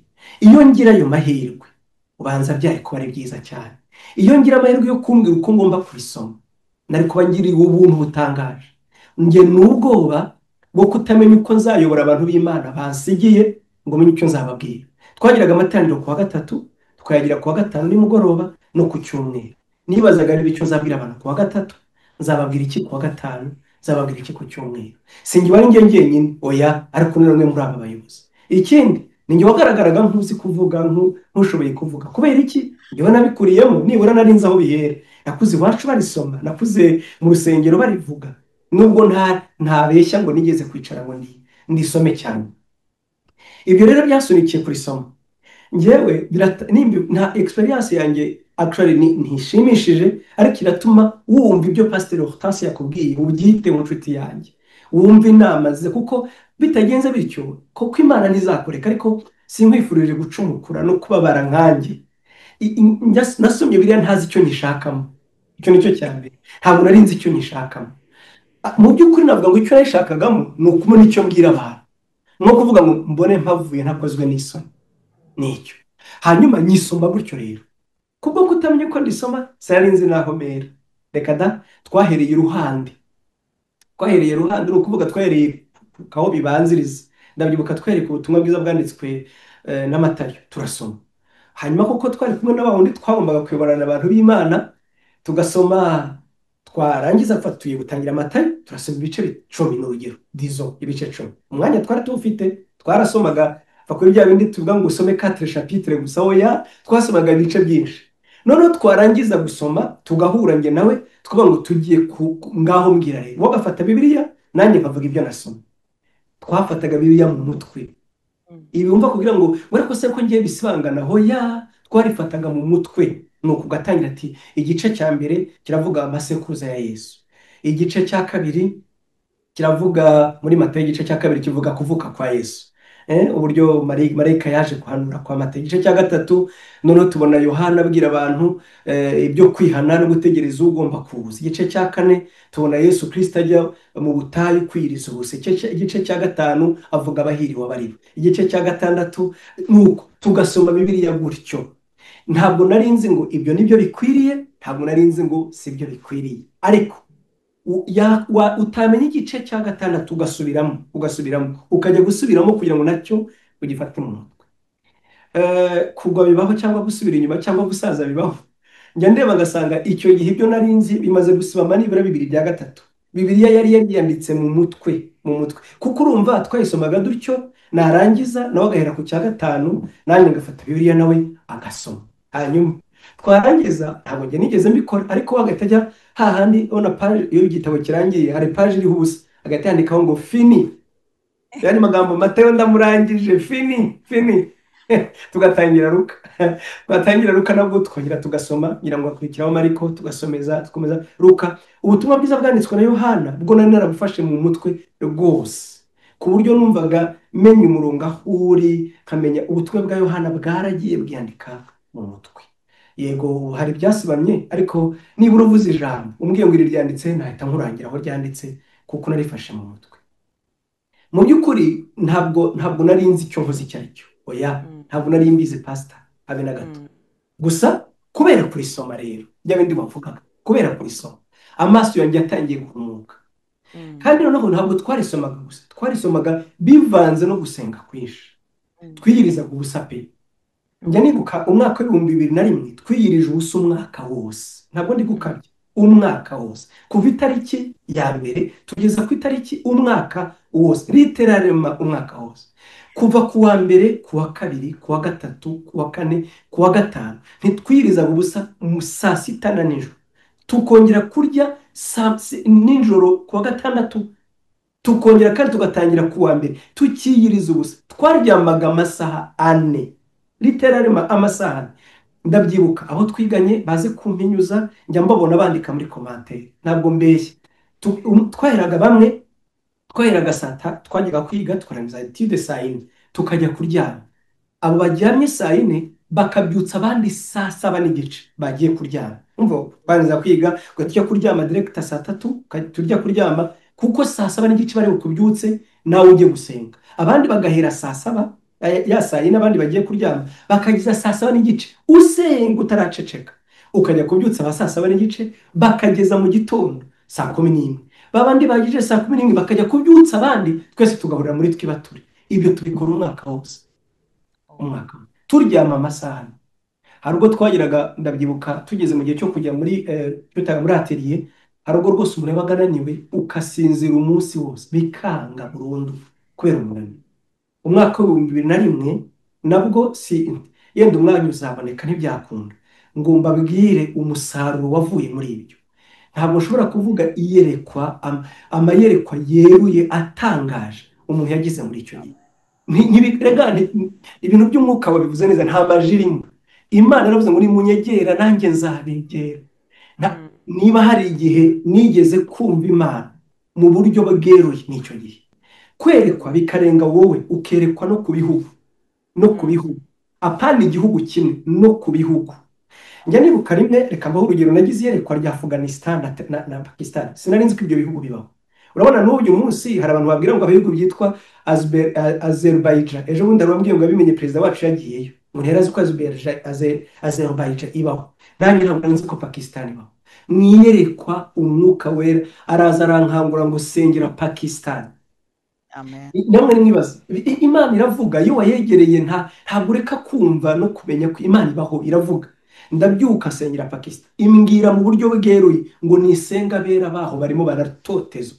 Bukeye numva radiyo bambwira ko abagabo bane bari bavuye mu Butaliyani n'abandi bavuye bamwe baravuye muri mu Butaliyani bagiye kuvuga y'ubutumwa, babafashe bagiye kubaca imitwe kubera ko bari bagiye kuvuga ijambo ry'Imana. Nibutse ko Imana yambwiye ngo ndare mbasengeye, ndavuga biratangaje. Itariki 11 z'ukwa 9, murabyibuka, the 11 September muri Amerika byabaye, ndabyibuka neza. Abavandimwe ba mbere urugero, Imana yari yarayimbwira ngo byuka usenge, sengere muri Amerika. Naho ibaza, ntabwo reka ndekera.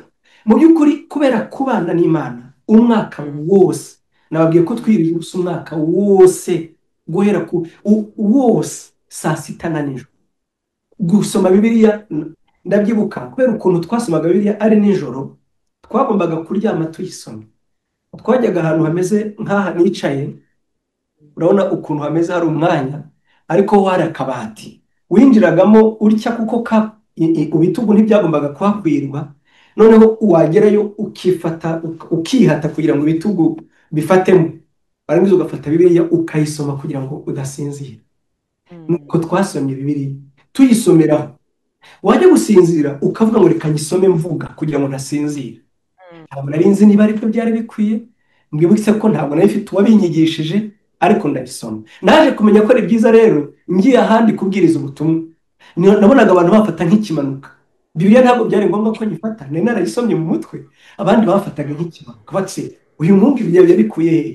Byari ibintu bitangaje ibyanditswe, kuvuga ngo yewe n'ubu ngubu bajyaga bahamagara ati Senga yajya kuvuga ati wambwiye cya cyanditswe kiri he? Ntabwo byari bigoye. Ni mu by'ukuri umuntu asaga nawe yabaye ishakiro rya Google, kuko ibyanditswe byari byanditswe. Umbajije se ngo hari icyo byagufashije? Kinini cyane, kinini cyane. Ntibivuze ko umuntu atakoze ibyaha, unyumva, cyangwa atatsitaye cyangwa ataguye, ariko nibura umuntu yabaga azi icyo Imana ishaka. Umuntu yabaga azi icyo Imana ishaka, kandi wanamara no kugwa ukaba uzi n'ijambo rikubwira ngo nubwo waguye nugaruka ukongera ukanshaka nzakugirira neza. Rero ndashimira Imana, nuko Bibiliya nayo itangiye kuyisoma, ndumva umwaka w'ibihumbi bibiri, ndumva 2001 ndongera ndayisoma umwaka wose. Kuva icyo gihe nibura nacitse intege, nshobora gusoma Bibiliya nibura rimwe mu mwaka, nibura rimwe mu mwaka.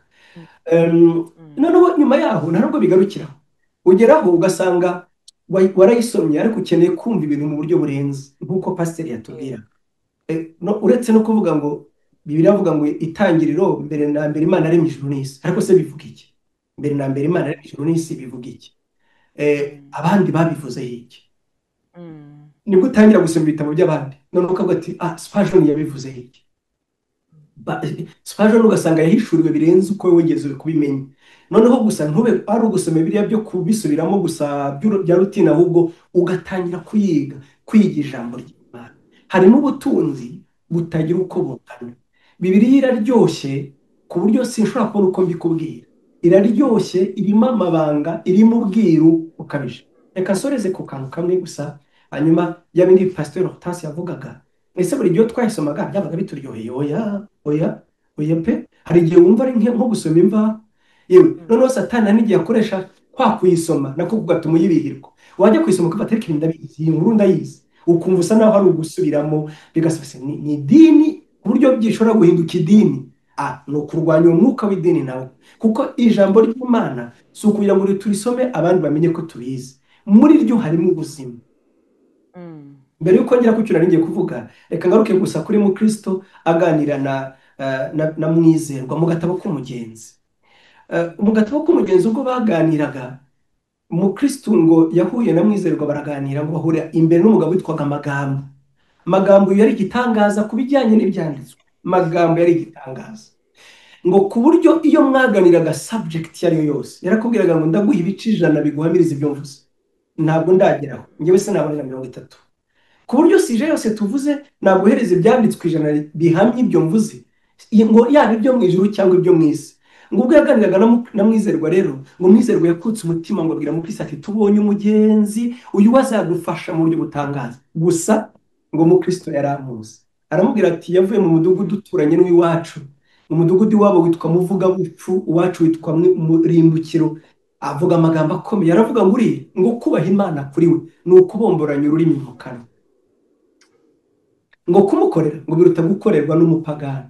Ngo bo mu rugo rwe biganyira ko ari babereye umubyeyi, ngo ahora atoteza abana be, ngo babwira ngo ni iki gituma muhorana gutinya, ngo icyo bita gutinya kwiza ko gutinya icyaha, ngo bakabamara ubwoba bwo gukora ibyaha, ngo yigisha abo mu rugo rw'uburiganya.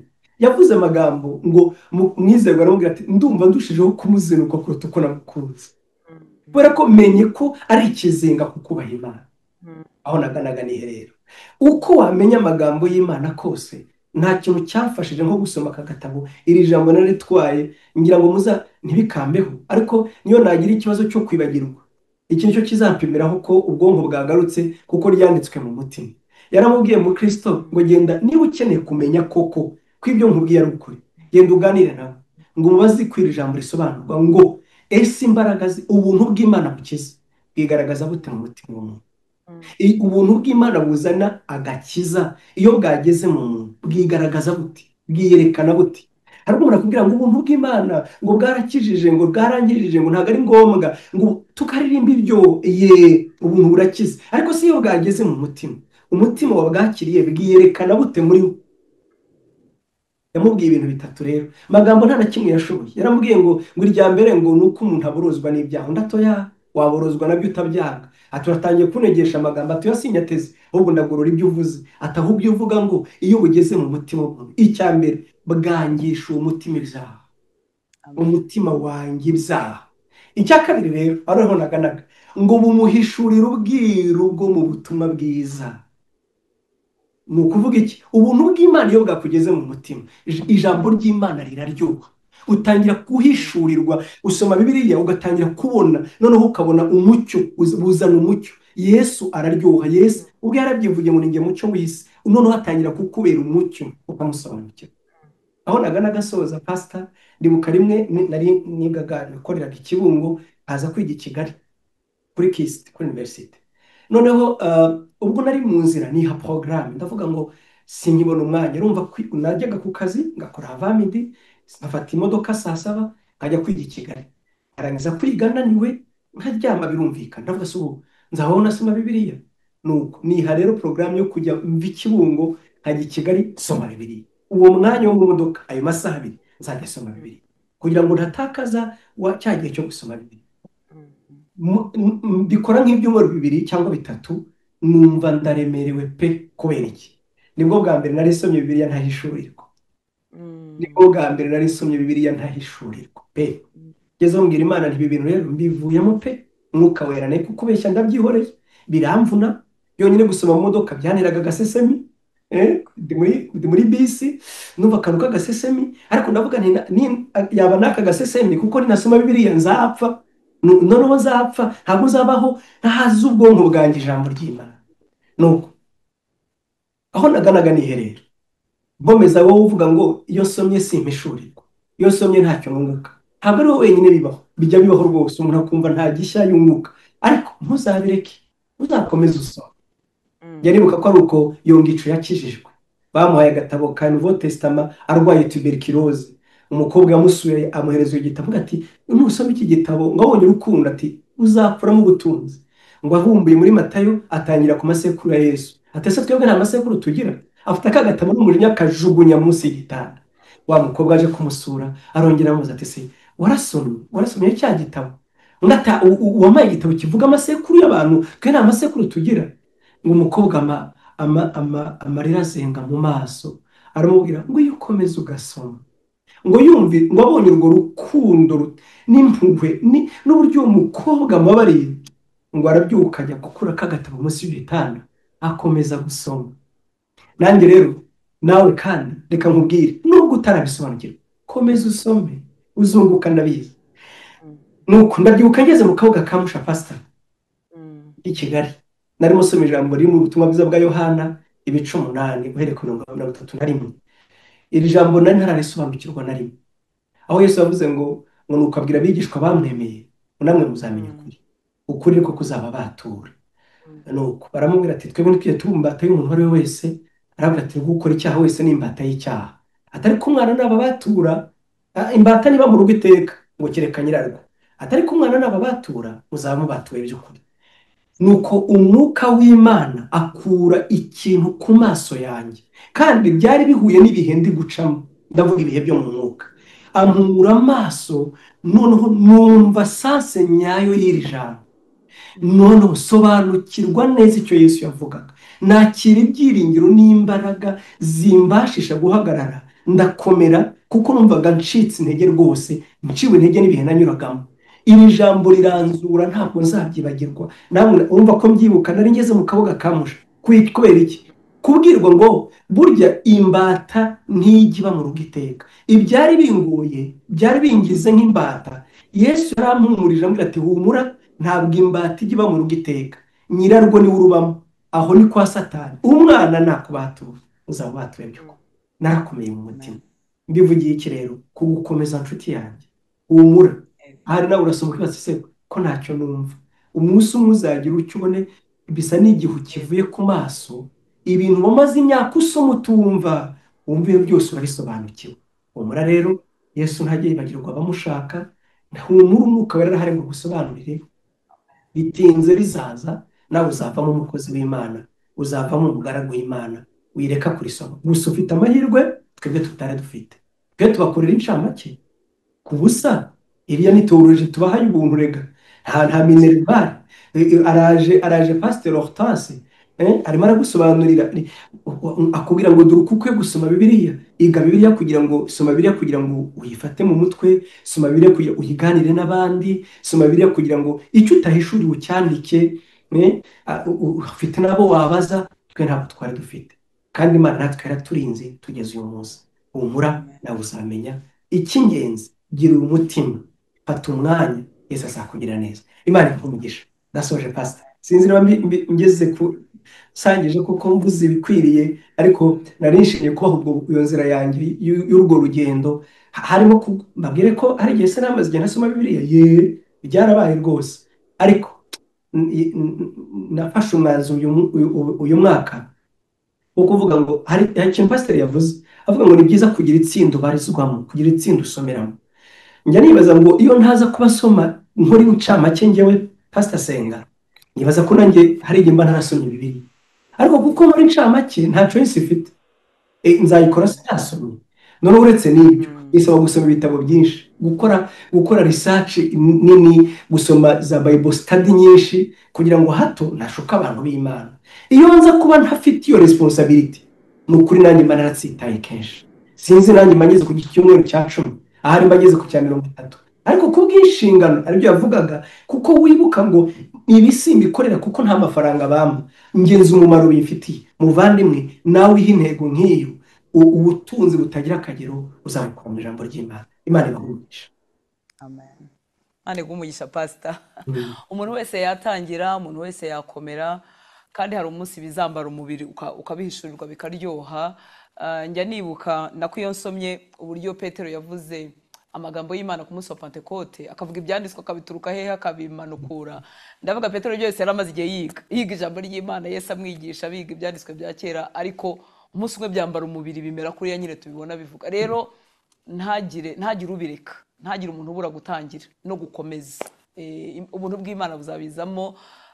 Natinze ngiye gukora kuri bibiliya kuko nari nkuriye mu muryango utabamo bibiliya, ariko ngize umugisha ntagiye kuyisoma. Uyu munsi ndyoherwa n'ijambo ry'Imana, nkanababazwa n'ubukererwe ndifitemo, habwo ndyumva nkitera hejuru ndi ngenyine, nkumva umunezero uranyishe, kandi siko byaba. Sinarinzi Matayo y'abahe, sinarinzi nta na kimwe narinzi, ariko kubw'imbabazi z'Imana niba bishoboka ntarakuze mfite bibiliya nk'uko Pastor Senga yavuze, uyu munsi nkaba nyotewe nayo, ndyohewe nayo. Nundi wese watangira uyu munsi byakunda. Pastor Imana iguhe umugisha, uradusengera dusoze, nahagaruka ku munsi ukurikiyeho w'ejo. Amen. Amen, amen. Hari umupasiteri w'inshuti yanjye twiganye i Burundi, twiganye kera muri primaire, twatangiranye mu wa mbere. Nuko ajya duheranya nserereza rero, kandi ati pastor nawe ni umupasiteri, atuzi uko iwacu aho twakuriye atari mwebwe, ati mbona bibiliya bwa mbere nayibonye iwanyu. Ko dufite bibiliya papa yari yarayisurinye ku buryo nibazaga nuko nagize ibyago nkura yarapfuye. Numva aricyo kibazo nari kumubaza, koko kuri wasurinye bibiliya wari warayisomye? Kuko mu by'ukuri yari isurinye yose, bibiliya yari yarisurinye yose. None nkibaza, yari afite inshingano zo kugenda yisurinye yose, ninde wari wabimusabiye? Ku buryo nibazaga mvani umubyeyi wanjye iyo nza kugira amahirwe nari ku mama wanjye ntabwo yari yarize cyane, ariko yari azi ibyanditswe mu mutwe, biratangaje. Sinigeze mubona asoma bibiliya na rimwe, nabambeshye. Ariko iyo yajyaga mu rusengero bagasoma ibyanditswe yabifatiragaho ku buryo njya nibuka Zaburi ya 46, kuko twari imfubyi yaradusengeraga akavuga ngo ni wowe mugabo w'imfubyi ukaba se w'imfubyi ukamugabo urengera abapfakazi. Icyo cyanditswe yari azi aho cyanditse, n'ibindi byinshi. Reka tunibuke bavandimwe, sinzi icyo tuzasobanurira Yesu. Uzi ko tuvuga ngo dusome bibiliya, ibyo n'inzaduka, ibyo nibyo mu 1500. Edere ndabeshya, 1500 hamaze kuvumburwa icyo bita imprimante, ivumbuwe ejo bundi hano mu Budage, nibwo abantu bagize bibiliya. Bibiliya kutunga bibiliya byari by'abantu bakomeye, kugeza nibura mu 1800 na 900 byari iby'ingo z'abantu bakomeye, byari iby'abahanga. Mu gihe mu 1300 mu Bwongereza, umwongereza wa mbere wagerageje guhindura bibiliya ngo ayishyire mu cyongereza baramutwitse, byabaye icyaha cyo kumutwika, yarapfuye arapfa, baramutwika. None wowe ufite bibiliya, uyifite muri telefone, uyifite muri version zose, ntabwo uyisoma. ariko wari uzi ko Petero n'abandi batubandirije ngo mu rugo bakomeje kwiga ibyanditswe no gusoma ijambo rye no kuryiga, ntabwo bari bafite Bibiliya, babifataga mu mutwe, baragendaga bakabyigishwa, ibyo bigishijwe bakabibika mu mutima, bakabiganira mu rugo ntaho bafite, nta reference. none ufite ibyanditswe, ufite Bibiliya, ngo ntabwo wabyo. Nshuti yanjye, tureke ubunebwe bwo mu mwuka, tureke icyo bita paresse mentale, tureke ibyo ngibyo. abandi bo nta Bibiliya bagiraga, bazutse uyu munsi bakumirwa ugendana icyo gitabo. gusa mwibutse ko bitazahoraho. Antikristo ikintu cya mbere azakora, nagiye mu Bushinwa ntabwo no mu Buhinde, ikintu cya mbere bareba ko utajyanye Bibiliya. hari ibihugu udashobora kwinjiranamo Bibiliya, abaho se ugira ngo bigenda bite? ijambo ry'Imana baribika mu mitima yabo. nawe byakunda, nawe byashoboka. umwuka wera niyo mpamvu yabwiye Petero n'intumwa ngo ntimuzigere mwibaza ngo muzakuraho ibyo gusubiza, ngo umwuka wera azabibaha. Dawidi yaravuze ngo nabikiye ijambo rye mu mutima kugira ngo ntagucumuraho. niho babika ijambo, ni mu mutima. yavugaga ni mu bwenge, ni mu kumenya. nawe byakunda, nawe byashoboka. ni mpamvu tukubwire we challenge you. ntabwo ari uko turi abapasiteri abantu wicara avuga ati mwebwe muri abapasiteri none. oya ntabwo Pastor Hortense yasomye Bibiliya ngo azaba umupasitori. sinababwiye se njyewe njya ndi kurisoma, ntabwo ari ukugira ngo nzi ko nzaba pastori. oya, yego ko ari ukugira ngo nigishe abandi nk'uko nabivuze, ariko ijambo ry'Imana ryakwiriye mu mutima wanjye. muvandimwe nawe kandi n'ubu ndacyafite inyota yo kurisoma, ndacyifuza kuryiga. iyo numvise urindusha ndicara nkatwarwa umutima no kuvuga ngo Mana ungeze hariya. ubutunzi butagira akagero buri mu ijambo ry'Imana, rirahindura, ritanga ibyiringiro, rikomeza umutima. cyane gikomeye ngewe nabonye, rikiza umuntu kuyoba. uzi ko hari igihe umuntu abaho yarayobejwe n'abandi ukayoba. nababwiye si ibyo twabayemo by'ubuhanuzi n'iki, umuntu akakwigiraho Imana, abantu bakaguhoza mu bwoba, abantu bakakuzingatira, ukabaho uteraganwa rwose n'imiyaga n'imiraba. hari abantu nzi bateraganwe n'ubu kubera ko nta jambo ry'Imana riri muri bo. uzi ko ijambo ry'Imana umuntu avuga niyo yaba avuye, iyo yakwiterura akitera hejuru kubw'ijambo ry'Imana, ukumva umutima uratuje. yaba akoreshejwe n'Imana ukavuga ati uhimbazwe Imana kuvuga, kandi nanone bitaba ari n'iby'Imana ukumva uratuje. muvandimwe, ukeneye ijambo ry'Imana. Yesu aguhe. reka dusenge. uhoraho Mana yacu uri mu ijuru, sawa umwami wacu Yesu, ndagushimiye kubw'amagambo twumvise ukoresheje umuja wawe, umwana wawe, uwo wahamagaye ukamutoranya. ngushimiye impano yawe itangaje yo gusobanura amagambo mu buryo bworoshye wamuhaye. izina ryawe rihabwa icyubahiro. ngushimiye uyu mukobwa, uyu muhungu, uyu mugabo, uyu mwana muto warushijeho kugira inzara n'inyota yo gusoma ijambo ryawe. mwuka wera, zana umucyo, zana kumurikirwa, zana gusobanukirwa, zana kumenya, zana guhishurirwa mu gihe cyose abumbuye Bibiliya ngo asome ijambo ryawe. mu gihe koko tugifite umucyo, reka tugende. mu gihe tugifite ibyanditswe, mu gihe Bibiliya batarayisipurima, batarayidiritinga muri za apu ngo ye kuboneka mu mashakiro yo kuri za interineti, reka dusome ijambo ryawe. ndabizi Bibiliya tuyibona ku mafaranga make, ntabwo twibuka ko hari abantu basize ibyabo babitanze ngo yemprime mu ndimi zacu ku mafaranga make. hari igihe izabibona igura umugabo igasiba undi. Mana ndasenze ngo ureke ijambo ryawe turibike mu mutima, ureke ijambo ryawe turigire muri twebwe, ribe muri twe rigwiriye. mwuka wera, twongeye kukwiyambaza, urahari ndabizi, tuguhaye ikaze. ngwino duhishurire, ngwino dusobanurire, ngwino uzane umucyo, ngwino tugaburire ubugingo bwacu burushaho kubyibuha. kandi muri byose igipimo twipimiraho si ikindi, si uko tuzi byinshi kuruta abandi, ahubwo nuko turushaho gusa na Yesu, tugatekereza nkawe, tukibwira nkawe. baravuze ngo uko umuntu atekereza niko ari. nidutekereza nk'uko ijambo riri, tuzasa n'umwana w'Imana. uduhindure Mana, dukeneye kuba icyitegererezo, kuba umucyo mu gihe kigoramye cy'ubugoryi nk'iki, ngo tugaragare nk'amatabaza. duhindure, uduhe gukebwa ko mu mutima, kandi ijambo ryawe niryo ribasha kubikora. kandi iryo ni isezerano wadusezeranije. iri jambo ndarikunda, wavugiye mu kanwa ka Mose mu gutegeka kwa 2:30-6. uravuga ngo ibyo mu mitima yanyu bimeze nk'umubiri utarakebwe nzabikura muri mwe kugira ngo munyubahe. Mana, ukurire muri twe ibyo mu mutima bimeze nk'umubiri utarakebwe kugira ngo tukubahe. koko imitima yacu itunganira Imana, uzaba ukoze. mana nitugujya utubyutsa n'isezerano nidutsitara ujye utwomora uturinde ubwoba udukize kwikunda utuvaneho kurangara kose ushire inzara n'inyota nk'uko isezerano ryawe rivuga umuhanuzi yarabivuze aravuga ngo Zekariya ngo uzaduteza inzara n'inyota ngo kandi iyo nzara ngo azaba atari ibyo kurya ngo abantu bazava ikasikasi bajya ikusi bashaka ijambo ry'Imana malheureusement ngo ntibazaribona ureke ijambo ryawe turihabwe turibone turirye ridutunge tumere nka Ezekiyeli ngo amagambo yamaze kuboneka ndetse na Yesaya ngo narayariye na Yeremiya nuko ngo munda mu kanwa arandyohera ngo munda arashaririye ariko narayamize sinigeze mbasha kuyaruka reka turye amagambo yawe tuyarye mwami Yesu tubashe kuba maso tubere maso igihugu tubere maso itorero tubere maso imiryango tubere maso abatuzi kubera amagambo yawe abayariye nka Daniyeli nicyo cyatumye bikomeza no mu gihe kibi bageze i Babuloni ntibabasha kwandavura ntibabasha kurya ibyo kurya byaterekerejwe babumugisha kugeza ubwo aribo bahagurutse mu mwuka bahindura ibihe imyaka 70 ishize bituma abantu basubira mu gihugu cyabo ureke tube mu magambo yawe amagambo yawe muri twebwe nibwo tuzagira icyo dusaba cyose tukagihabwa kubera ko dusaba nk'uko Imana ishaka reka ijambo ryo riduhindure uzabukoze Mana komeza uduhe umugisha wawe komeza uduhane umugisha n'abaduteza amatwi umugisha muja wawe Pastor Hortense umukomeze umwagure umuhe gukura dukeneye gusa nawe dukeneye gutera intambwe ngo tugere hariya duhamagarirwa nawe aho waduteguriye Yesu maze icyubahiro cyose kigarukira Imana umwami Yesu ashyirwe hejuru muri twe umugisha amahoro no gusa na Yesu bikomeze bibi byacu n'izina rya Yesu dusenze amen Imana ibahe umugisha na hejo nanone dukomeza kuri iyi myitozo yo mu buryo bw'umwuka imyitozo dukora kugira ngo koko dukure nyumve neza twitoza mu ijambo ry'Imana tubwiye n'ibyo kurya biradukuza hari ibyo isaba kwitoza biganisha mu buzima kwitoza nk'uko tuvuga ngo hari indirimbo baririmbaga ngo barimo bavuga ibijyanye no kurya neza ibitera imbaraga n'ibitera inzara